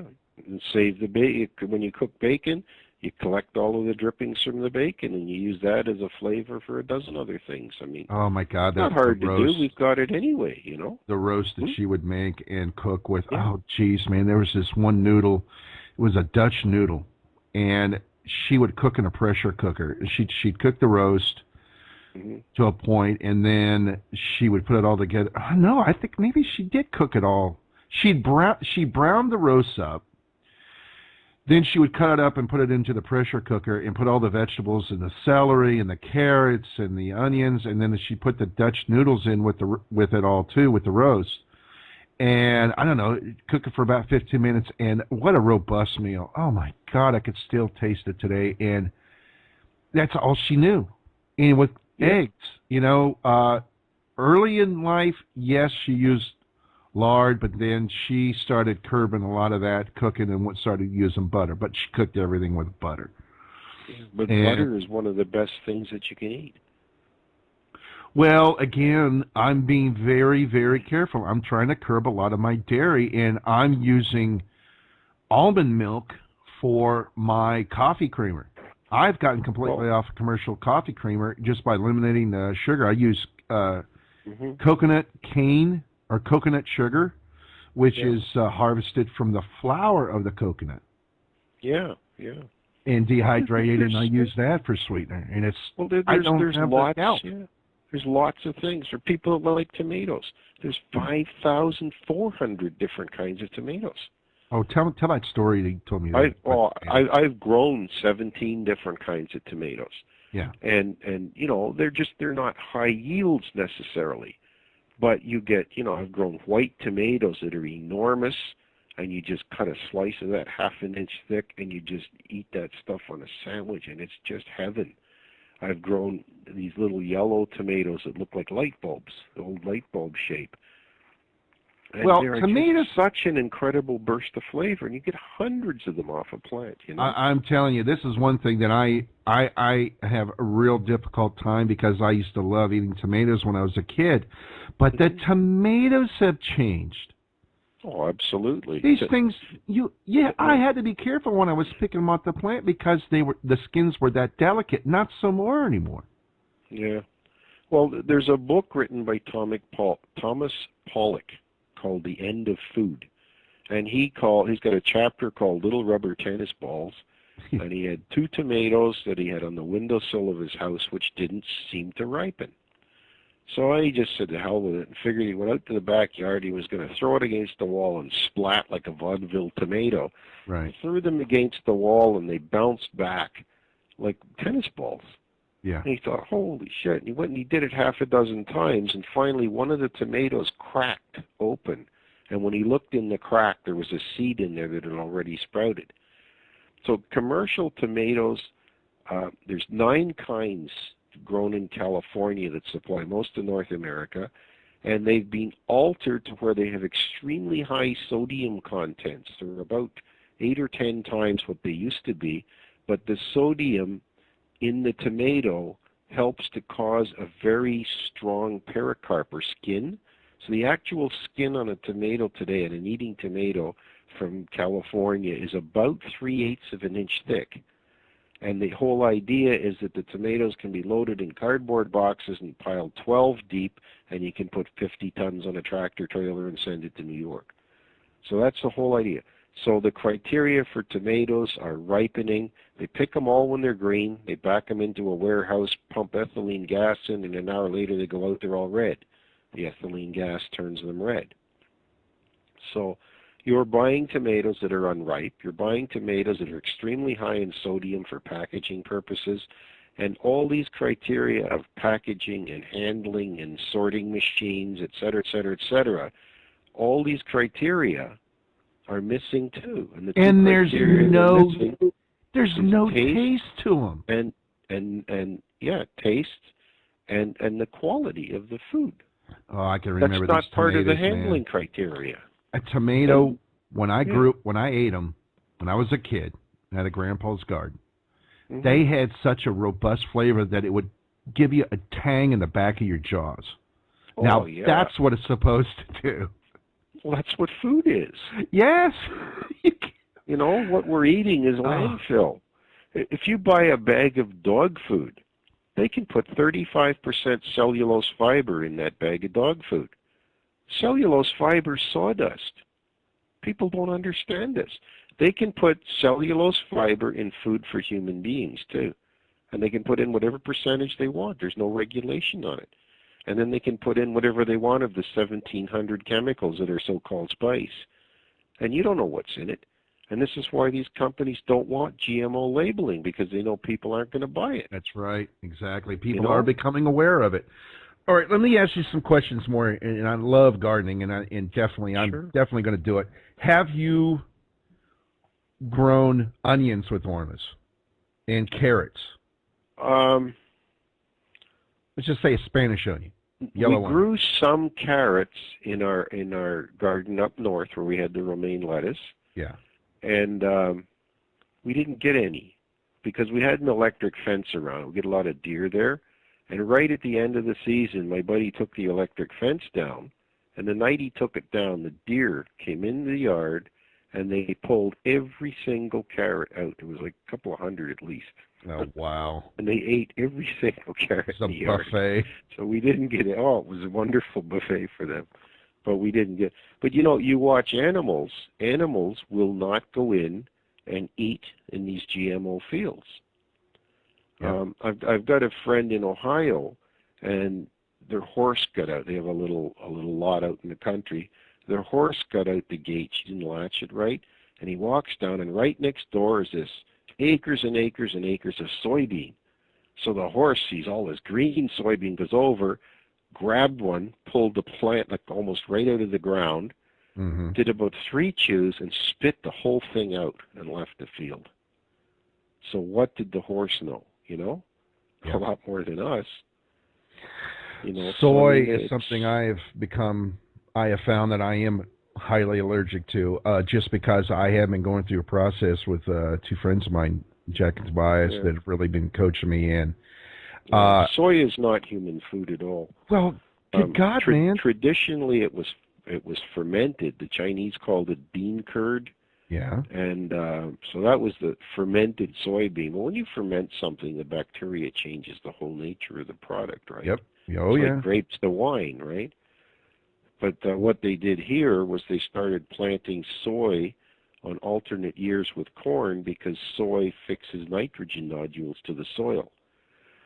Then they have all this soy and they go, well, what are we going to do with it? So now the next trick now is they've changed the name of it. So you go into the store and you find your potato chips and this and that. Then you're going to find something called, what do they call it now? Edamame or something like that? Edamame. Yeah. Yes, and that's what that is. That's soy. So rename it. You know what I mean? You know, they were trying to rename aspartame a while ago. So, I mean, this is the whole thing. As soon as you get some reputation, move the goalposts. You know? That's the whole trick. And this is what corporations do. Just keep moving the goalposts. They won't know what the hell it is. They'll eat it anyway. You know? So, I mean, Kroger sells that in their frozen section, too. Yeah. Yeah, exactly. I mean, and soy should not be eaten. They found that people were giving babies soy milk in England, and there was a whole study done. They found it causes brain damage. Well, I got news for you. They got this thing that they sell. Marie Osmond, you know, was a spokesperson for Nutrisystem down here, and it is literally pre-packaged food that does not require any refrigeration, that is all based on soy. And these are literally, you take the cover off, or you poke a hole in it, you throw it in the microwave. So I tried this when I lived in Florida years ago, and I got so sick that I ended up almost having to go into the hospital. It affected me that bad. Well, the microwaves themselves were actually banned in Russia in the middle 70s because of the damage and the Yep. irradiation that they did to the food. So they decided they were unsafe and they banned them. And here we're still using these things, and I mean, it's ridiculous because anything you microwave, you have forced all the ormic material out of the food with the magnetron antimagnetic buildup. Well, you know might what? as well eat the table. There's probably more nutrients in your coffee table. This microwave in the house belongs to the homeowner, and he agrees 100% as well as I. I stopped using a microwave when I left Florida back in 2012, and it just, you do these little things little by little, and your body starts reacting better for it. Now, I'm still obese. However, these little things start adding up, and it changes, and I'm starting to notice a difference just within me and my health. The brain fog is going away. Plus, I'm brewing my own kombucha, which is a cultured tea that has a live culture growing in it that produces the bacteria that the gut needs to put it back in balance. Have you ever tried kefir? Yes. Kefir's good I stuff love too. it. There's water kefir and milk kefir. Kefir is one of those things that, yes, I tried it, but it just, I had to stop because it just, fizzy milk just doesn't go. There's a lot of things we need to adjust to. I mean, for people that like milk, drink goat's milk. Yes, why? Goat's milk. Because goat's milk has a protein structure in it that was designed for an animal to grow to 100 pounds or 150 pounds. When you drink cow's milk, you're drinking a protein structure that will grow a 2,000-pound animal.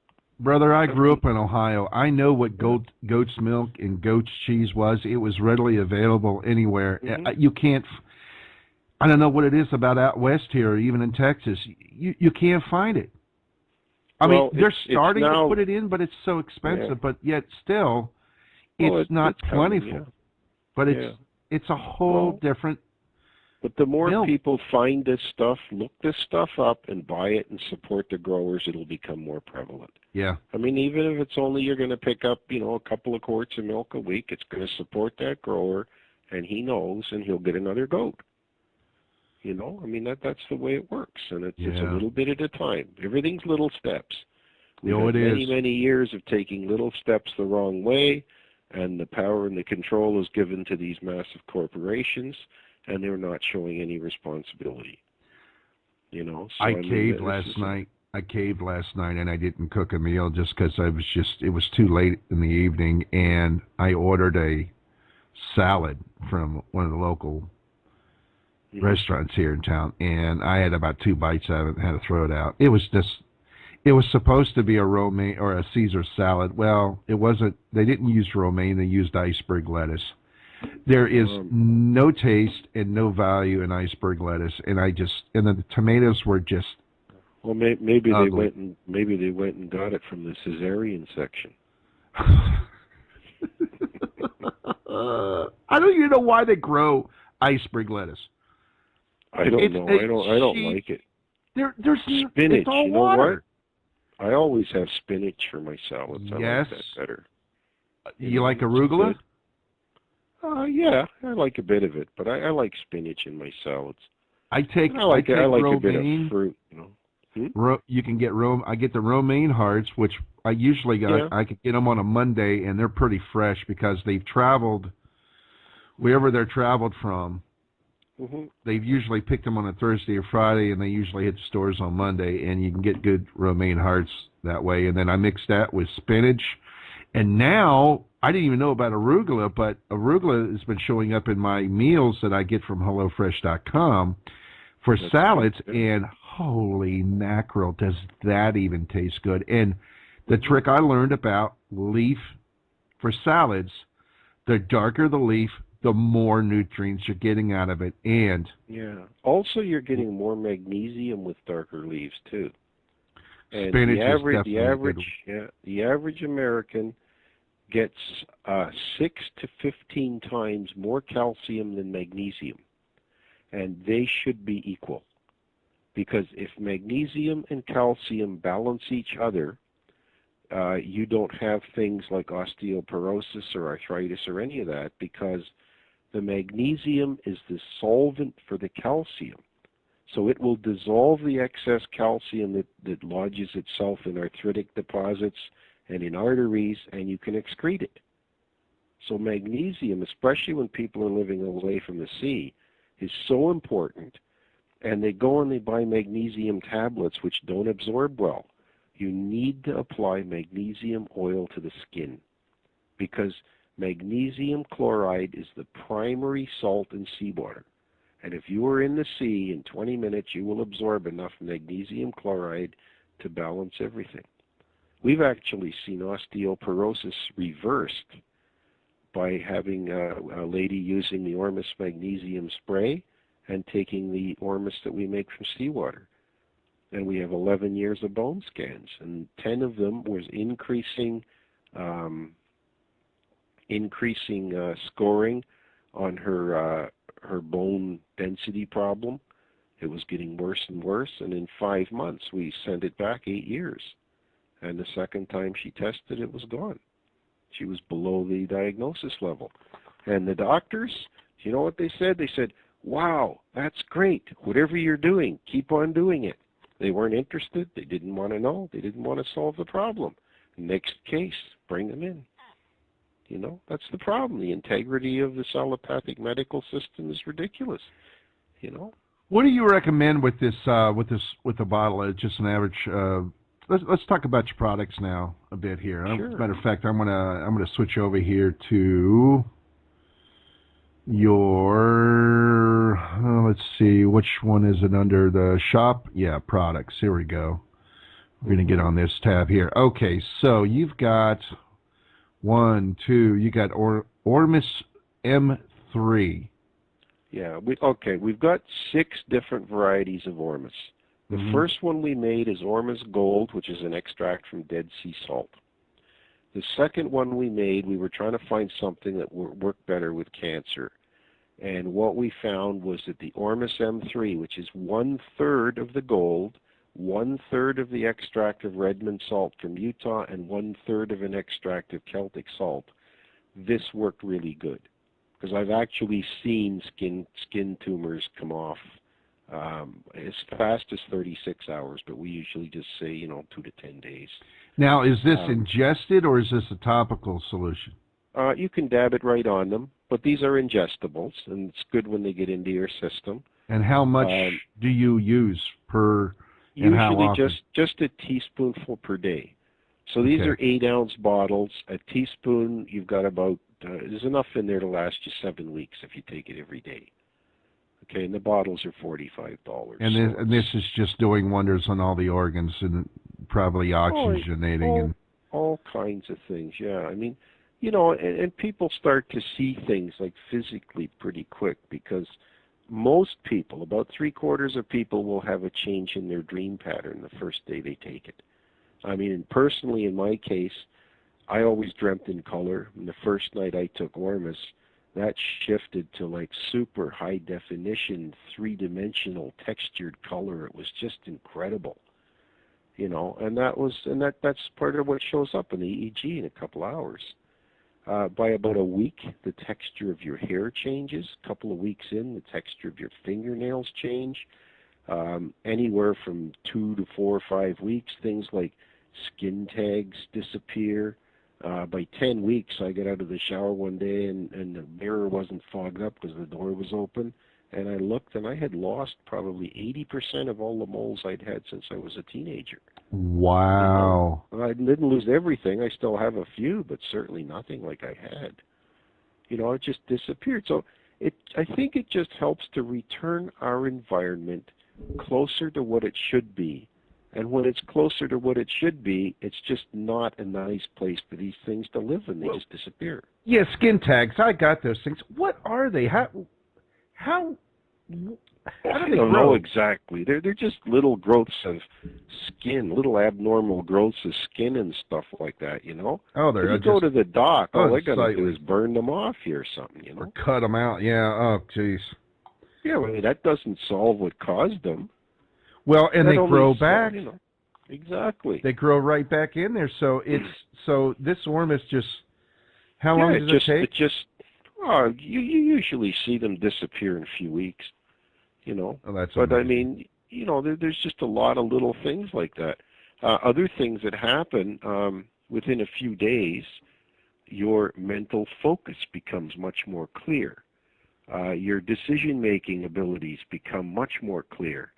Reading Lifting the brain improves. fog. Speed reading improves. Yeah, it's like the brain sort of becomes more coherent because, we've got to fight a lot of chemical contamination and stuff that we're getting now. I mean, they put fluoride in all of the water. The fluoride congests the pineal gland. Yeah. The pineal gland is the gland of your third eye. The pineal gland is your master breaker switch that switches you from night to day. It produces melatonin to put you to sleep, and it produces serotonin to wake you up. And downstream of those two cycles, every other thing in your body works. It's like the master breaker. And this stuff, fluoride, congests the pineal gland.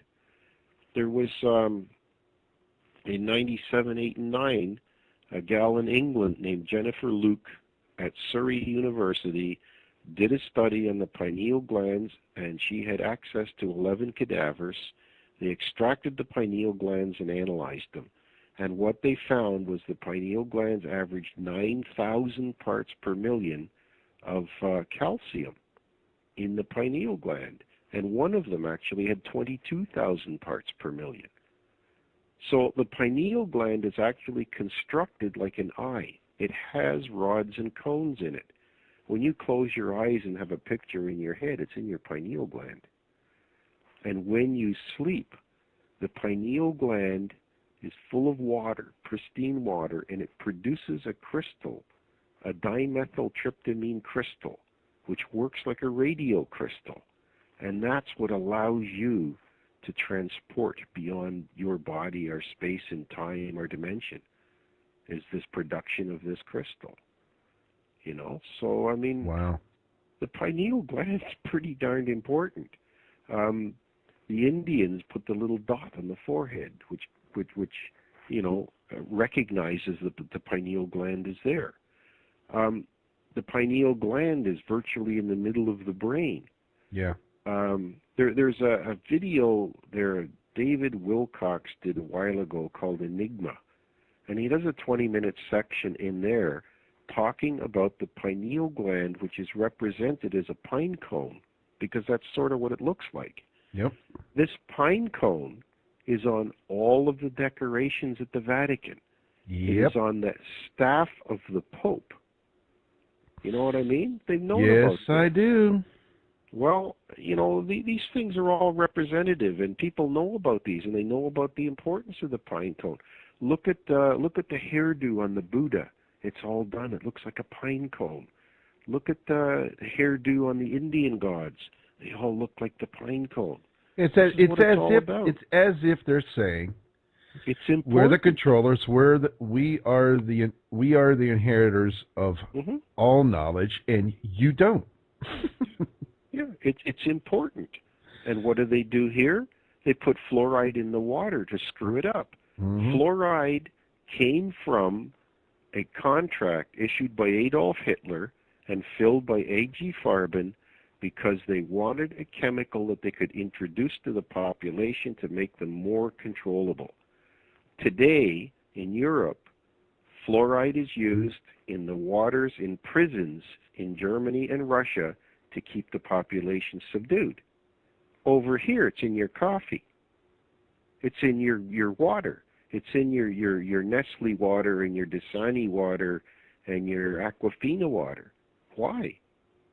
It's in your drinking water in most of the cities. 71% of America is drinking fluoride, which is congesting the pineal gland, which is screwing up your main breaker.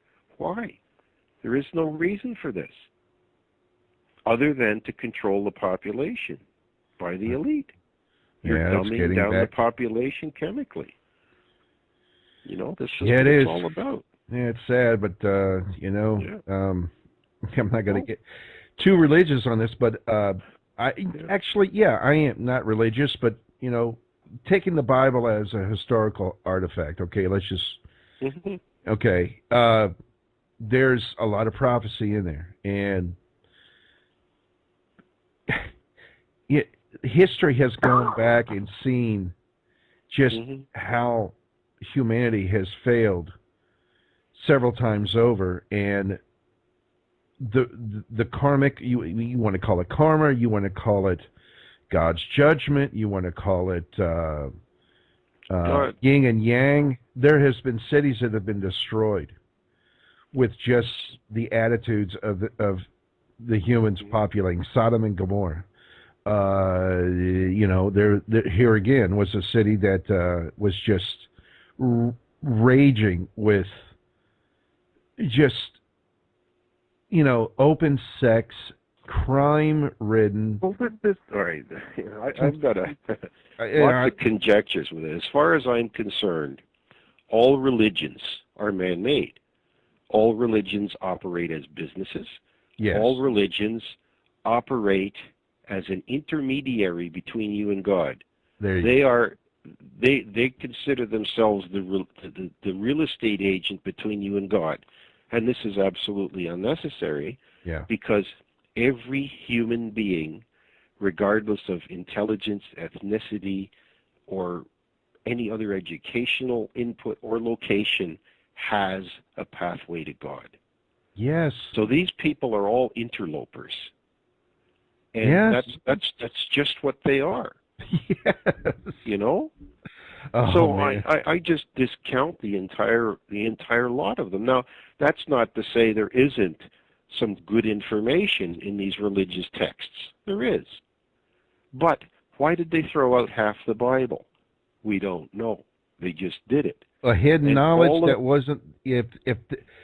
What I feel and I suspect is they've already they had an uprising because people did know about these, and it all came down to the corporate, like you said, corporatizing the church, and it was a battle over knowledge and control and suppression of the populace.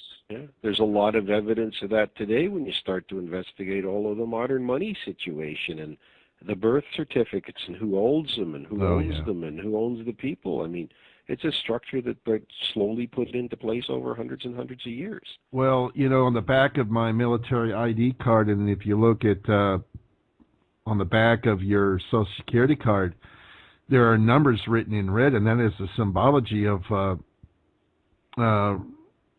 numbers attached to you written in blood. Yeah. Well, that's your serial number. The birth certificate serial number trades as a bond on the New York Stock Exchange. Yeah. I know about that too. So they've got their system. And I mean, there's nothing wrong. We need systems. But why is the integrity being removed from it? Why is it being held secret? The whole thing is the people that know about it want to usurp the system for their own benefit. There you go. And we need systems, but we need to have the integrity back. Yeah. And part of it, I guess part of it is our own fault because we don't look and we don't learn and we don't try. But every little thing that you learn that you don't know, that's the right thing to do. And that's what we need to do, and we need to utilize the tools we have. We need to learn about Ormus. We need to learn about and use the Internet. And we just need to get out there and then learn the truth because... Oh, geez, talk about the Internet. That's the other thing. That's one of the next things that they're trying to take away down here is net neutrality. They're trying to pass this off that it's going to be, so much better, it's so much this. No, it's not. It's all about monetizing it even more and controlling the stream even more, limiting the streams. If you want it, you got to pay for it even more. It's just chaos after chaos after chaos, Well, what we need to do is elect people that are going to provide free internet for the entire country. Well, why not? I'm beyond politics. That would cost a lot less than the daily cancer business. It would cost a lot less than the daily diabetes business. The daily cancer business now is $1.35 billion per day. Diabetes is 460 million per day. We went about so many, you know, I'm hearing a lot of rumors and I'm hearing a lot of talk about, states seceding. They're fed up. But yet, there is no quick and easy answer because these systems have been so orchestrated and constructed in such a way that good luck trying to have a breakaway society. And then now they militarized the place to the point where you could be arrested for growing your own gardens now. And this is very real. But yet, with all this, we are having some success. Yeah, we are having some success, and it's people, on a grassroots level, saying, "I've had enough. I'm not going to comply." Well, the U.S. has also signed Codex Elementaris, and so has Canada. And I mean, I sent an order. Norway just started to implement Codex Elementaris, and I sent an order of Ormus to Norway as a health supplement that was rejected and sent back. And we were told that we cannot, people in Norway are not allowed to accept any kind of a health product from anyone other than a ECM country. Oh. So what we had to do is I had to redo all of our paperwork. So now anything that goes to Norway, if they order, I send them the information explaining that Codex has been in place and we can't send them in as health products. And I've relabeled everything and redirected all of the paperwork that we send it in now as a fertilizer. So we use the same names, but we have different, different descriptions of each thing for different types of flowers. And so far it is, and then they can go on the internet and pick up the, the application information on the website. Wow. So I don't know how long this is going to go, but apparently now Turkey is in the throes of bringing in Codex as well. Codex is a system of control of chemicals, of everything. Yeah. If they implement it here, you will not be able to buy any more than 25 milligrams of vitamin C without a doctor's prescription. Wow. So that'll be it. So, I mean, it's a whole system of absolute control of every particle. And the whole thing is for the ownership of the ones that own whatever, vitamin C or the medical profession or what have you. So, the whole thing is just so absolutely, ridiculously, unendingly corrupt. And they finance it all with our money. And then tell us we're all in debt. Yeah, and paying the taxes in here to find out all the taxes are going to the Rothschilds over in Europe. Our taxes is very little of our tax money stays here that goes for, what is it? About 50% of all of the tax goes to the military, and the other 50% has to run the entire country. Yeah. So I mean, and now I mean the military industrial complex has now sequestered some 55,000 patents since 1985. And there is stuff that's been invented and you can't work with it, you can't do anything with it because they say, oh, well, it's classified, you're not allowed to use it. Or national and security. you can go into a military scrapyard now and find a piece of transparent aluminum that is used for a windshield in a tank. No way. That actually exists? Yeah. That was in a Star Trek many decades ago. Well, they've already made this stuff. Somebody came up with the idea, and they've made this stuff, and they've been using it for a number of years as tank windshields, and now they probably have transparent aluminum sitting in scrapyards here and there. Transparent aluminum. See, folks, there again is evidence of what they show us in movies. Well, sure they have to softball us to let us know what they're planning on using with this. Have you ever heard of nitinol? Mm-mm. Nitinol is a wire, an Nitinol. It's nickel, titanium, and NOL means Navy Ordnance Labs, where it was discovered in 1961. So it's a nickel titanium alloy, and it's a memory wire. So you can actually buy bits of it on the internet and play with this. Yeah. But what it is, you can wind it like a spring, and you can just, once it's wound like the spring, you can just take it and you can pull it out straight. And then you can pour a bit of warm water on it, and it goes right back, shoots back to its preformed shape as a spring. The interesting thing about it is that it pulls back to that shape at 110,000 pounds per square inch. What? If you had a 1-inch piece of nitinol hanging from a suspension bridge and you poured warm water on it, it would lift a military tank up to the bridge. Something I Nitinol also is used. discovered, this is triggering a memory, but they have a U.S. naval base, submarine base. It's either out in the middle of the desert in New Mexico or Arizona. Mm-hmm. I passed by it one time on a truck when I was driving truck. Yeah, I've heard they've got underground waterways that'll bring you right into the desert. Yeah. So, nothing surprises me. I've also heard that they've doing this boring in Colorado or wherever, putting all these underground cities. They've actually opened into other tunnels. And in these other tunnels, both in the U.S. and in South Africa, they have found 70,000-year-old boring equipment. Yeah. It has writing on it that's undeciphered as yet. Well, that's news. I know they got them all over the world, and these were ancient. But I didn't know they actually found the machines. That's the news. Apparently they have. So I hear. But that's a whole other. Nothing is new. Yeah. That's nothing is new. Everything is just over and over again because we didn't learn from the past.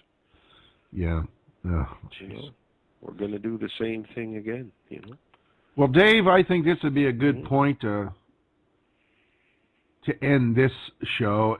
We're going to call this part 1 because I definitely want to have you back again.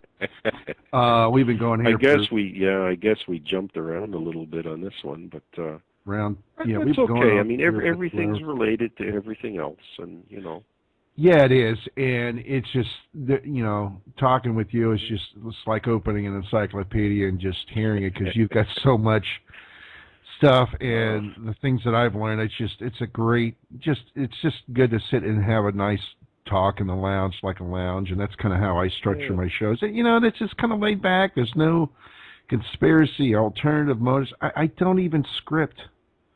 Yeah. It's one thing I pride myself. I don't write. I don't have an agenda. This is just allowing people to come forth to share what they know that works for the betterment. It's a show built around compassion. Yeah. Well, it's important stuff to talk about, and the whole conspiracy thing, it's just unknown.